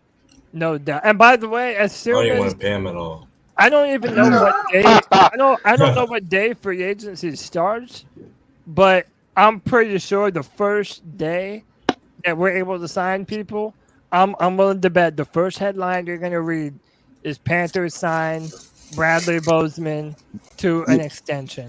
Beautiful. That has to be the first thing. Oh yes. The WFNZ had a he's a well-known guy on there, and I was really surprised. He was stating that contrary to the belief, one of our beat reporters, Mike K, he said, contrary to belief, actually, from what he's being told by several NFL league sources, Bozeman's not super high in the free agent market to sign as a center. We may actually, not mean, but we may not have a lot of competition for signing Bozeman. And I don't know how he flies under the radar like that, to be honest. Fact, Anthony. He played for $1 million last year. And it's crazy because I went to 6 of the 8 Panthers home games last year because I live in Charlotte as well. And the week one,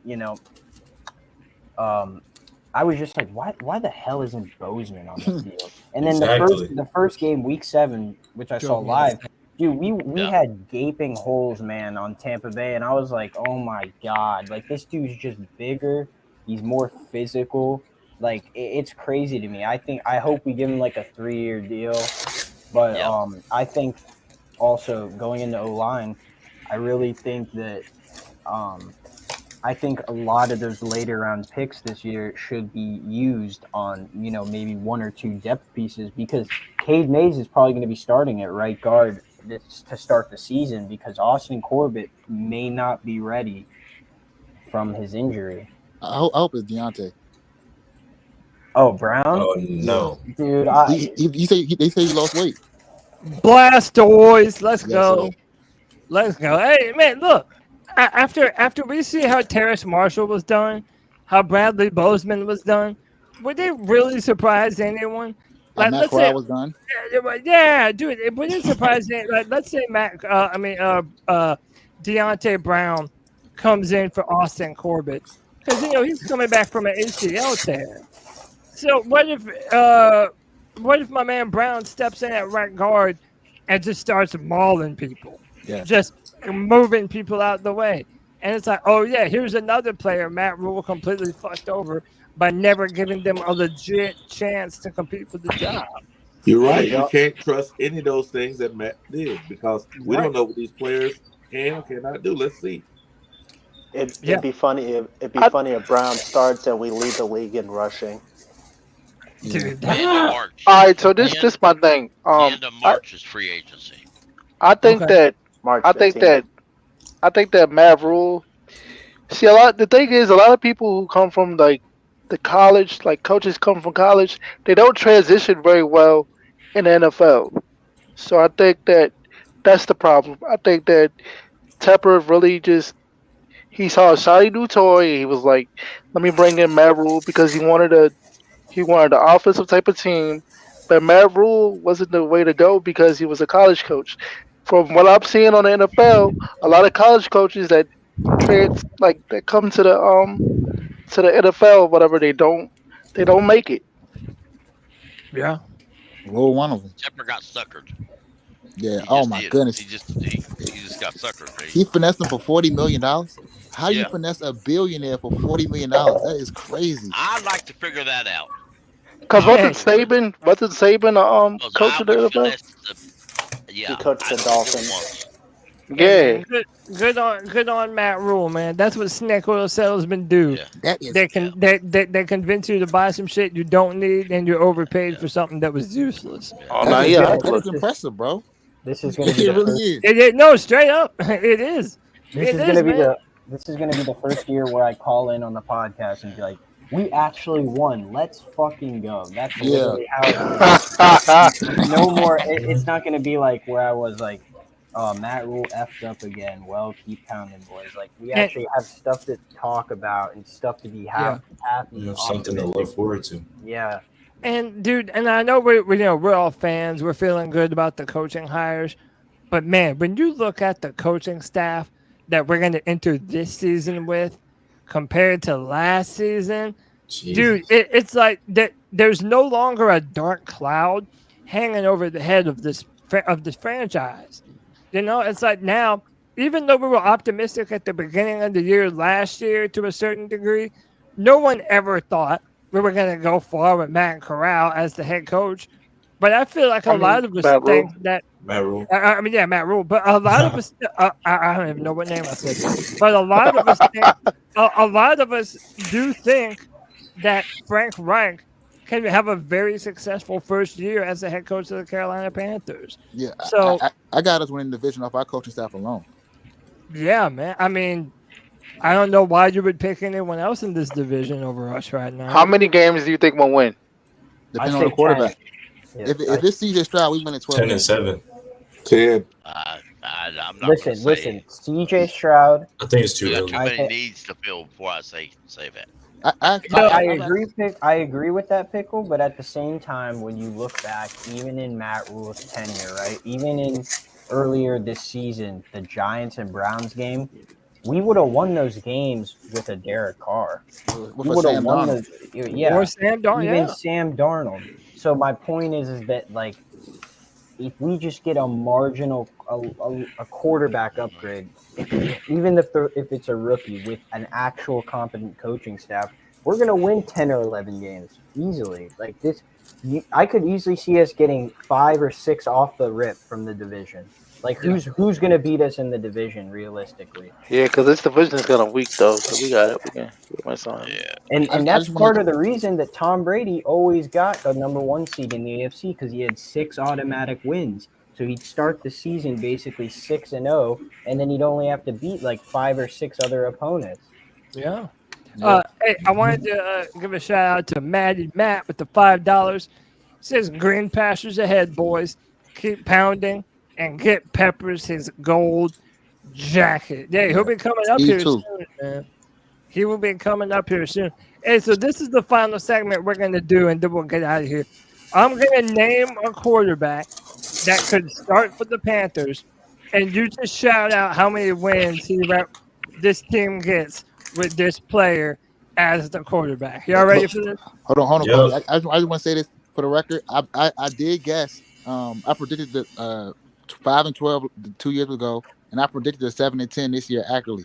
So I'm saying if we get CJ Stroud, we win in 12 games. But go ahead. Yo, was we 6-10 or was we like what was he 6? What was we were 5-12 that 1 year. Oh Jesus! I thought it's worse. All right, so then look, let's start there. If CJ Stroud is the starter for the Carolina Panthers next year, how many games do we win? I went 12. 10. Jordan says 12. I hear 10, 11. 10. I'm gonna go 10. I 10. say 10. 10. I don't hear anything lower than 10. So, I say 10. All right, everybody's saying 10-win season 10. is the 4 for CJ Stroud. All right, let's do this. Derek Carr. We won a 6. 6 to 7. We're at 10, bro. Y'all are crazy. Y'all are crazy. 10 also. Listen, 7 to 10. Yeah, let me explain myself. Do y'all think with a real coaching staff, Derek Carr can't win 10 games? No. No, he's not winning 10 games. No. He's not winning 10 games. He's winning 6 and 7 at the most, bro. He's gonna get benched mid-season. Y'all are crazy. Hey, Did you see the floor? this year? How many games we Why? won? Because of this year. Y'all forget how one coach, and it's remarkable how short y'all forget this, how one bad coaching staff can screw a good player up. Also, I got amnesia, but like, why does no one talk about? Because y'all forget how one And the bad NFC coach, South. we just dumped Matt Clusterfuck. Hold on. We just dumped Matt Clusterfuck. Hold on. Andy Why- Dalton got 7 wins. How bad one coach Hold on. is. Can I say this? Because I gotta go. I gotta hop out of here. But why doesn't anyone take into account his 30th ranked defense through 9 years as a Raiders starter? Why does no one take that into account? It's a team sport. I think Derek it's Carr because sucks. yeah, it's because of them 14 back-to-back career interceptions. He threw 14 interceptions 2 years in a row, bro. Hey, And that's with Devontae Adams. And Don't waste Josh the Jacobs. money on. Hey, to play devil's advocate on Yeah, Hunter Anthony's Renfrow. side, how many head coaches has Derek Carr had since he's been a Raider? They were talking about Baker Mayfield. 5, 4, 5. Good. Pretty sure 4. He's had a new coach for a while. Like, Sound like Yeah, John Gruden was his Right, quarterback. so look at, we were talking about Daniel Jones earlier. He finally gets a good coach, and look what he's able to do this year. So listen, and that's why I said I'm not going to jump for joy if we sign Derek Carr, but at the same time, we could do a lot worse. And like I already told you, if we do sign Derek Carr, that doesn't stop us from drafting a quarterback at 9. It's the NFC South, so I don't want Richardson. No. Y'all have a lot more faith in these rookie quarterbacks in this Yep. class than I do. You really Same. do. I don't have as much faith as you do that these rookie quarterbacks are going to come in and Burn be it up. good to go in a month. I just don't. I have absolutely none of that faith. When you have a new coaching I've staff, seen that's all you need. Well, that's nice, but I've seen too many blown. I've seen too many quarterbacks blow up. Rookie quarterbacks look lost. Yep, Let's Pickle. keep this going though. That's why I do say I give my realistic opinion of what's gonna happen, and then I give my hold on, Pickle, and then I give my opinion of what I want to happen. I realistically think they could get Derek Carr, but what I want to happen is we trade up in one and draft CJ Stroud. But yeah, I gotta go, boys. But it was a lit Friday. See you later, Anthony. See y'all, boys. It was lit. Good man, Anthony. Appreciate you. See you next week, bro. Appreciate Friday, dog. All right. Did we get everybody's number though? Yeah, we got Anthony said 10 for Derek Carr. Let's go another one. Anthony, no. Let's get spicy. No, let's get spicy. Will Levis. How many? Man, that's 5. We win in 5 games. We win in 5 games. 5. All right. For him He's to gonna start. get benched midseason. For him I to say start. 8. Oh, you being way too confident. You being way too confident. And I don't like we it. won I don't like You're it. feeling too generous, man. We won Less than, 7 games with no quarterback. I think we'll win less than 5. Less. Oh, we might win. So you say like 4? We might actually win 4 at tops. I don't know. I think 5's a stretch. Yeah. I didn't say my drink for Derek Carr. I think. Do y'all not understand how bad win the 9 NFC South games? will be next year? But It's gonna be worse. Yeah, than but this do you year. know how bad? That's even worse than the fact that the South is gonna be bad. Brady and is we gone. still might be It don't matter. It don't Exactly. matter. For me, I think Will Levis. The number for Will Levis is let me look up Caleb Williams' number in college because that's what we're gonna be getting. We're gonna be Caleb Williams we're 13. We're gonna be getting number 13 because we can be winning like 1 or 2 games with him. Damn, he's gonna be bottom of the barrel. Will Levis. He tried to get us with some stats. Damn. All right. Number 13 will be coming. I've got an interesting one. Matt Corral. No, we're moving on. 15. Hey, I'm gonna go 9, bro. You go 9. Yeah. I'm gonna hit him with 10. Realistically, 15. I'm gonna go 9 because I haven't seen anything, so he's unproven. But you kind of got me all hyped up about the shit, so I'm gonna go 9. I said there's right, no that's way we reasonable. lose under 8 games this year. No matter No. who at Will quarterback. Levis will get you. No, I can't see it. Our running game. That South is trash. In 2 years, Will Levis has thrown 23 interceptions. Oh Jesus! Hey, we win in 1 game. In 2 years, and y'all don't want Carr because he threw 3 picks, and Hey, Will bro. Levis done thrown 25 in 2 years. Pickle. Hey, Pickle. You don't convince me. We win in 1 game with Levis. Nope. I mean, We need to put him We at might as well quarterback. tank. Yeah. Y'all see how better Sam Darnold look? No. Will Levis looks like Yeah, Sam because he's not under the rule era. Yeah, he looks good. Will Levis looks like Sam Darnold. I don't know if Will Levis is better For than Sam Matt Darnold. Corral, I would say, and I'm being real, I think like 11 games, man. Yep. I really 11 think or 12. I really think he's like that, dude. You just way out there, bud. Hey, Pickle. I ain't way out there, man. The coaching staff with DJ Moore, I want something where you smoking. I'll die on that hill with you. Josh Downs. Matt Corral is like that, y'all. He might That's never what I'm get the saying. chance. What's But your you- number, Russian Pickle? attack. Matt Corral will shine. Just don't let him get depressed or upset or mad. Hey, bro, let me tell y'all the darkest timeline possible. We end up drafting a mediocre quarterback, Will Anthony Levis. Richardson. He has some ups and downs. They trade Matt Corral to another team. Oh, nah. And this kid balls the fuck out Hey. somewhere else. Hey, and then Cody. he I'm just gonna be mad at Matt goes Rule. in it forever. Somebody got to see. No, Matt Rule's give you fault. a worse- he goes to the I Saints can and he's give the you a new worse franchise. scenario. Right? That would be the nightmare He if he gets went cut to and he New goes to the Orleans. Saints and balls out. Hey, Cody, I can see Matt Corral going to the Colts or to the Texas, bro, and I can see him with the Saints. balling the fuck out. Hey, you know how one of y'all were asking what it would take for us to leave the Panther fandom? What would it If the Saints picked up Matt Corral Jesus. and he started balling the fuck out and we're some mediocre bullshit, yeah, I might be done, bro. I might will buy a be Matt Corral done jersey. A straight Saints Matt Corral up. jersey. Bro, that would be tough, man. Cody gonna be like, who Matt that? Corral Cody gonna beat them jerseys? Saints. Cody gonna be like, who that? Bro, it hurts my soul, but I might have to. We're not even gonna think that. We're not. No, you're right. We're not gonna bring that juju onto our life, bro. What was Pickle's number for Matt? We didn't get his. Yeah, how many wins you said Pickle for Matt Corral as a starter? 8. I thought he was about to say 6. Oh my god. I was. Ayo, Pickle. Ayo, Pickle. Pickle. All last week I was calling Will Levis Sam Donald's cousin, bro. So. Did you have any pick from him? What'd you say? Sam Darnold's better than Will Levis. By far. Will Levis? Compare the two side by side, you almost can't tell them apart. Yeah, no, you can't. That's what I'm saying. Yeah. Like they're related. I call Will Levis. I call him Won't Levis. That's a name for him. He still Won't Levis. Won't Levis. Who's next? Why don't you love us? Wow. Yeah, so we'll do one more. We'll say Anthony Richardson. You can't blame it all on Will Levis, though. He's from Kentucky. What do you expect? I don't even think Richardson would even start, though.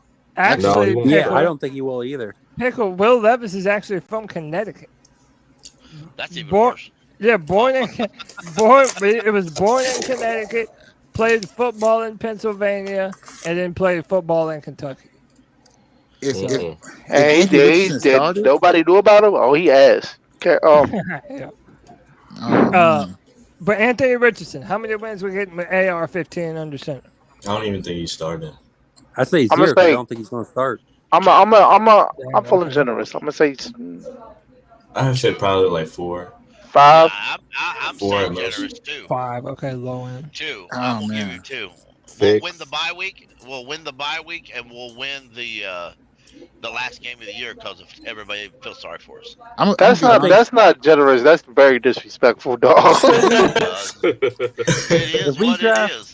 I think if we draft him, we're probably signing Derek Carr. Derek Carr for sure, yeah. I tell you what it is. If y'all call it what you want. If we draft Anthony Richardson and he starts, we're going to learn the term "a punt is a good play" very well.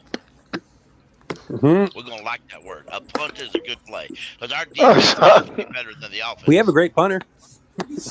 Man. Oh, what's his name? Johnny Hecker. Yeah. Johnny Hecker. Oh, what the hecker? What the heck? Quarterback on the team. How many wins with him? With who? Johnny Hecker. With Johnny Hecker as a quarterback. 10. I'm not. 10 wins. I'm not against Derek Carr being a quarterback, bro. I just don't think we should pay that much money for him.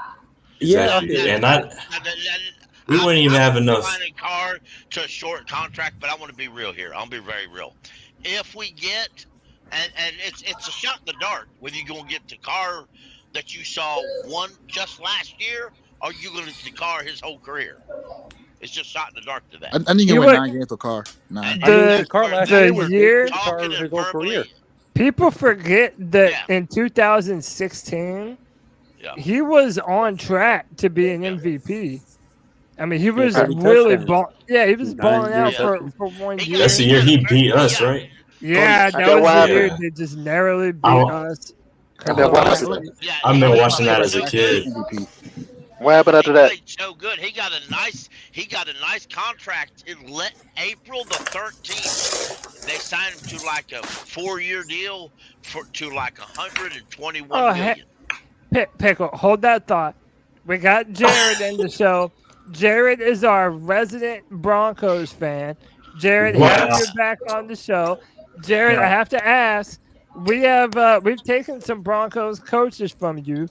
Did you get Vic Fangio? Huh? Did you get Vic Fangio? No, we didn't. We didn't get Vic Fangio, but we did get Ijero Ivera. Oh God! Forgetting. That seems like I don't even know the guy.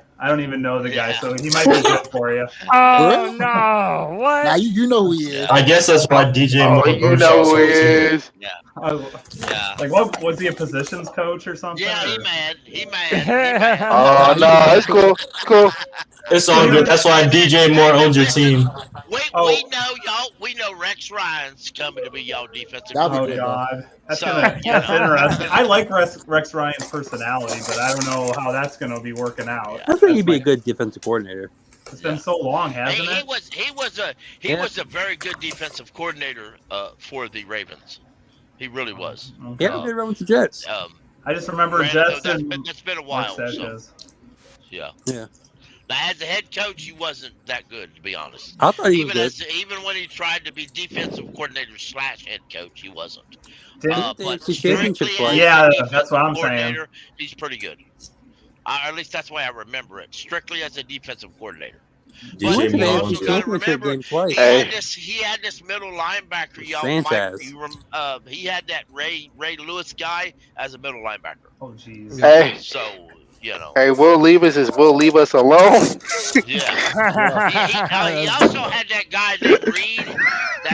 That guy named Ed Reed in the backfield. He also had that guy named Mark Sanchez. I forgot about Ed Reed. Yeah, we know about the Ravens in 2012 and the Broncos taking it to overtime and losing against the Ravens. Just like y'all lost to us this year.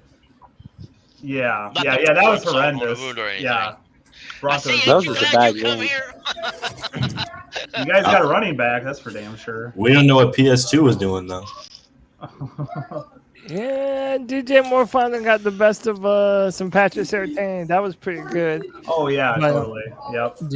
Well, what it sounds like with me, from what I'm hearing from you guys, is that tomorrow is the start of the XFL. I think that Matt Corral needs to go to the XFL or or something. That's disrespectful right here.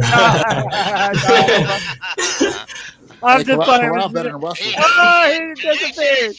He thought I was just joking with him. I kicked him off and he left. That slander's not allowed around here. Man, I will not take. Don't be that way. Come on. I will not take any Matt Corral slander. Damn it! I will not have, especially coming from the guy that ruined our fucking Super Bowl chances. That damn Denver Broncos, bro. I can't fucking hear that. Don't put my cameras burn on him. Yo, normally I'm super cool, but I don't know. I couldn't do it, man. I couldn't do it. I can't listen to somebody. He got off the screen quick as hell. Skirt. I mean, I basically kind of kicked him off, but whatever. He's cool. Cody, Jared, you're still cool. You can come here if you want. There's some breaking news, y'all. All right, he's back. Jared, PJ Walker has asked to be released from his contract because the XFL is calling. Oh God! Oh my gosh! Oh, that's ass. He got some wins for you guys. He gave you guys some wins, didn't he? As starting QB. So, but yeah, he had some bad but he still has. Why would he ask for an XFL job after that Falcons game, though? Well, now, dude, you're right. PJ Walker would be an upgrade compared to who you all had last year. Because the reason is because I don't think PJ Walker is going to get any kind of play, so he might just want to cut his losses. PJ Walker could probably go be a backup for Russell Wilson in Denver. Yeah, Josh Johnson, I think, was third string, and then he went over to 49ers, and it did horrible in the NFC Championship, I think. Hey, Jared, why don't y'all trade for Matt Corral? And he can start over Russell Wilson. God, I didn't ask for the Russell Wilson trade. Like the Broncos have always been a fan of this veteran QB since Peyton Manning has been around. Like I think John Flacco. Yeah, and he's gone. So it's sad to be a Broncos fan right now. Russell Wilson dates Sierra, so anybody knows about Sierra. Sierra's a jinx. Yes, exactly. Y'all really did trade your whole future away. Yeah, I don't condone it. How would you compare your new coaching staff in Denver to our new coaching staff in Carolina? Oh God, they haven't finished. We just got Sean Payton, so I'm thrilled with Sean Payton. At least it seems like he's going to have some new order and law and order, and not have Russell Wilson's had his own office, and now they're going to try to take that away from him, which is great. And then he had his own his entourage had parking spots or something. So he had his own office. Yeah. And so the celebrity part of Russell Wilson is last year was ridiculous, and he was doing those high knees on the plane and making a joke of himself, and he was saying "Let's ride" a million times, and the players were like yelling right back at him, like, "Shut up, dude!" Like, seriously. It was like, "Bitch, we losing." Yeah, we're losing. We're not riding. We're falling off this horse, So yeah, for the next 10 years, yeah. So we, general manager has one last chance. From what I've been told, the GMs get like 2 chances at like either picking a quarterback or head coach, and then they're done. So John Elway had his 2 chances, and he's out the door. And so the GM he's on his last thread basically. So but Sean Payton, at least we're going to have him longer probably than Russell Wilson, and we don't know about the 3rd year. There was a stupid move. They were like, I think they signed an extension even though he didn't even play a snap. They extended him even longer, paid him even more guaranteed money. Who does that sound like on the Panthers? No, it sounds like what we did with Sam Darnold. Yeah. Yep. What do you think about the Panthers coaching staff? Phenomenal. Yeah. What now? Tell me I haven't even kept up with the coaching staff. Okay. We just got Jim Caldwell. We got Frank Wright. Oh, Jim Caldwell. He's got a good history, I thought. Was he Ravens at one point or Lions Colts. or something like that? Colts and Lions. Okay. Yeah, because he's got a good history. Okay. Yeah, he should be all right. Should be okay. No, he's our assistant coach. Like, people were trying to get him to be a head coach. He's our senior assistant. We have Anthony. I think it's Anthony Brown. Okay. He's the offensive coordinator. Okay. Thomas Brown. Yeah. This is a list so far. Frank Wright, Thomas Brown, Ejiro Rivera, who by the way was the defensive backs coach last year for he was a defensive coordinator. For the we had Tabor.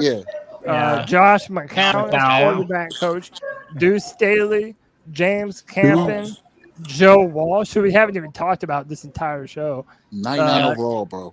Jonathan Cooley, Watts, and is he related to Bill Walsh? No, I don't think so. Josh McCown. He's been all over the place. Jim Cadwell.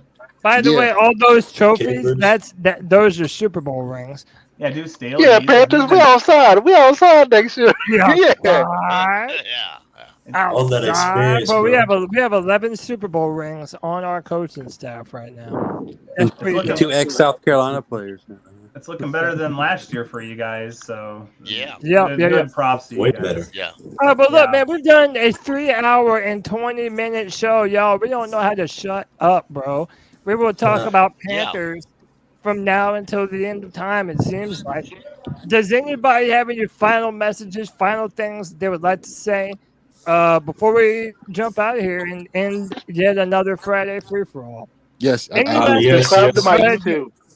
heard Jordan first. I'm gonna let Jordan go first. Go ahead, Jordan. I just wanted to Pickle to acknowledge my profile pic on here.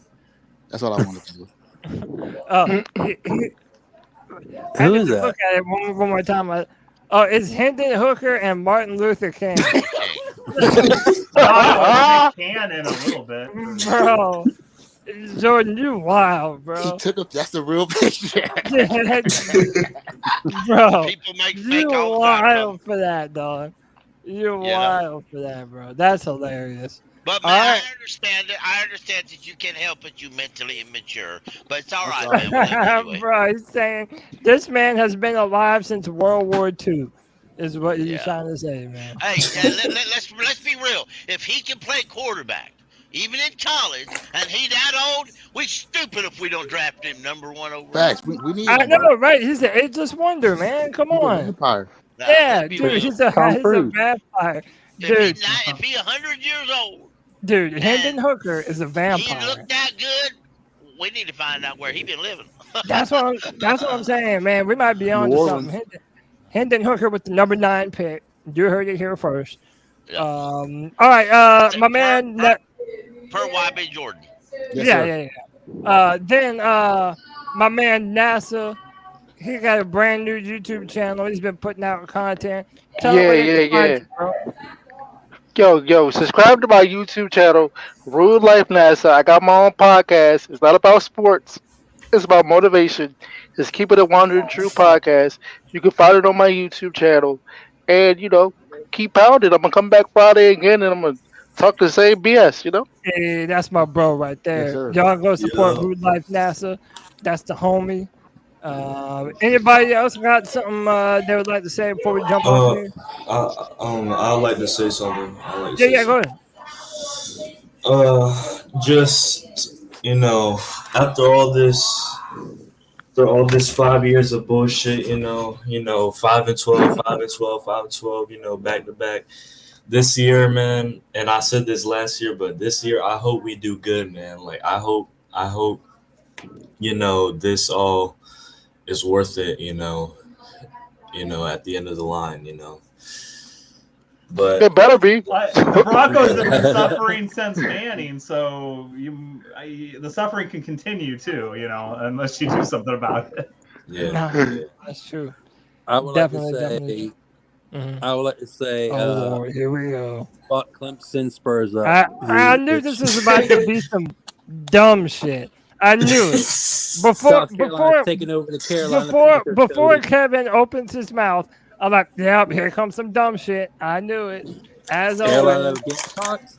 We the Carolina Gamecocks or Panthers? I don't know anymore because. Bro, I'm so happy you.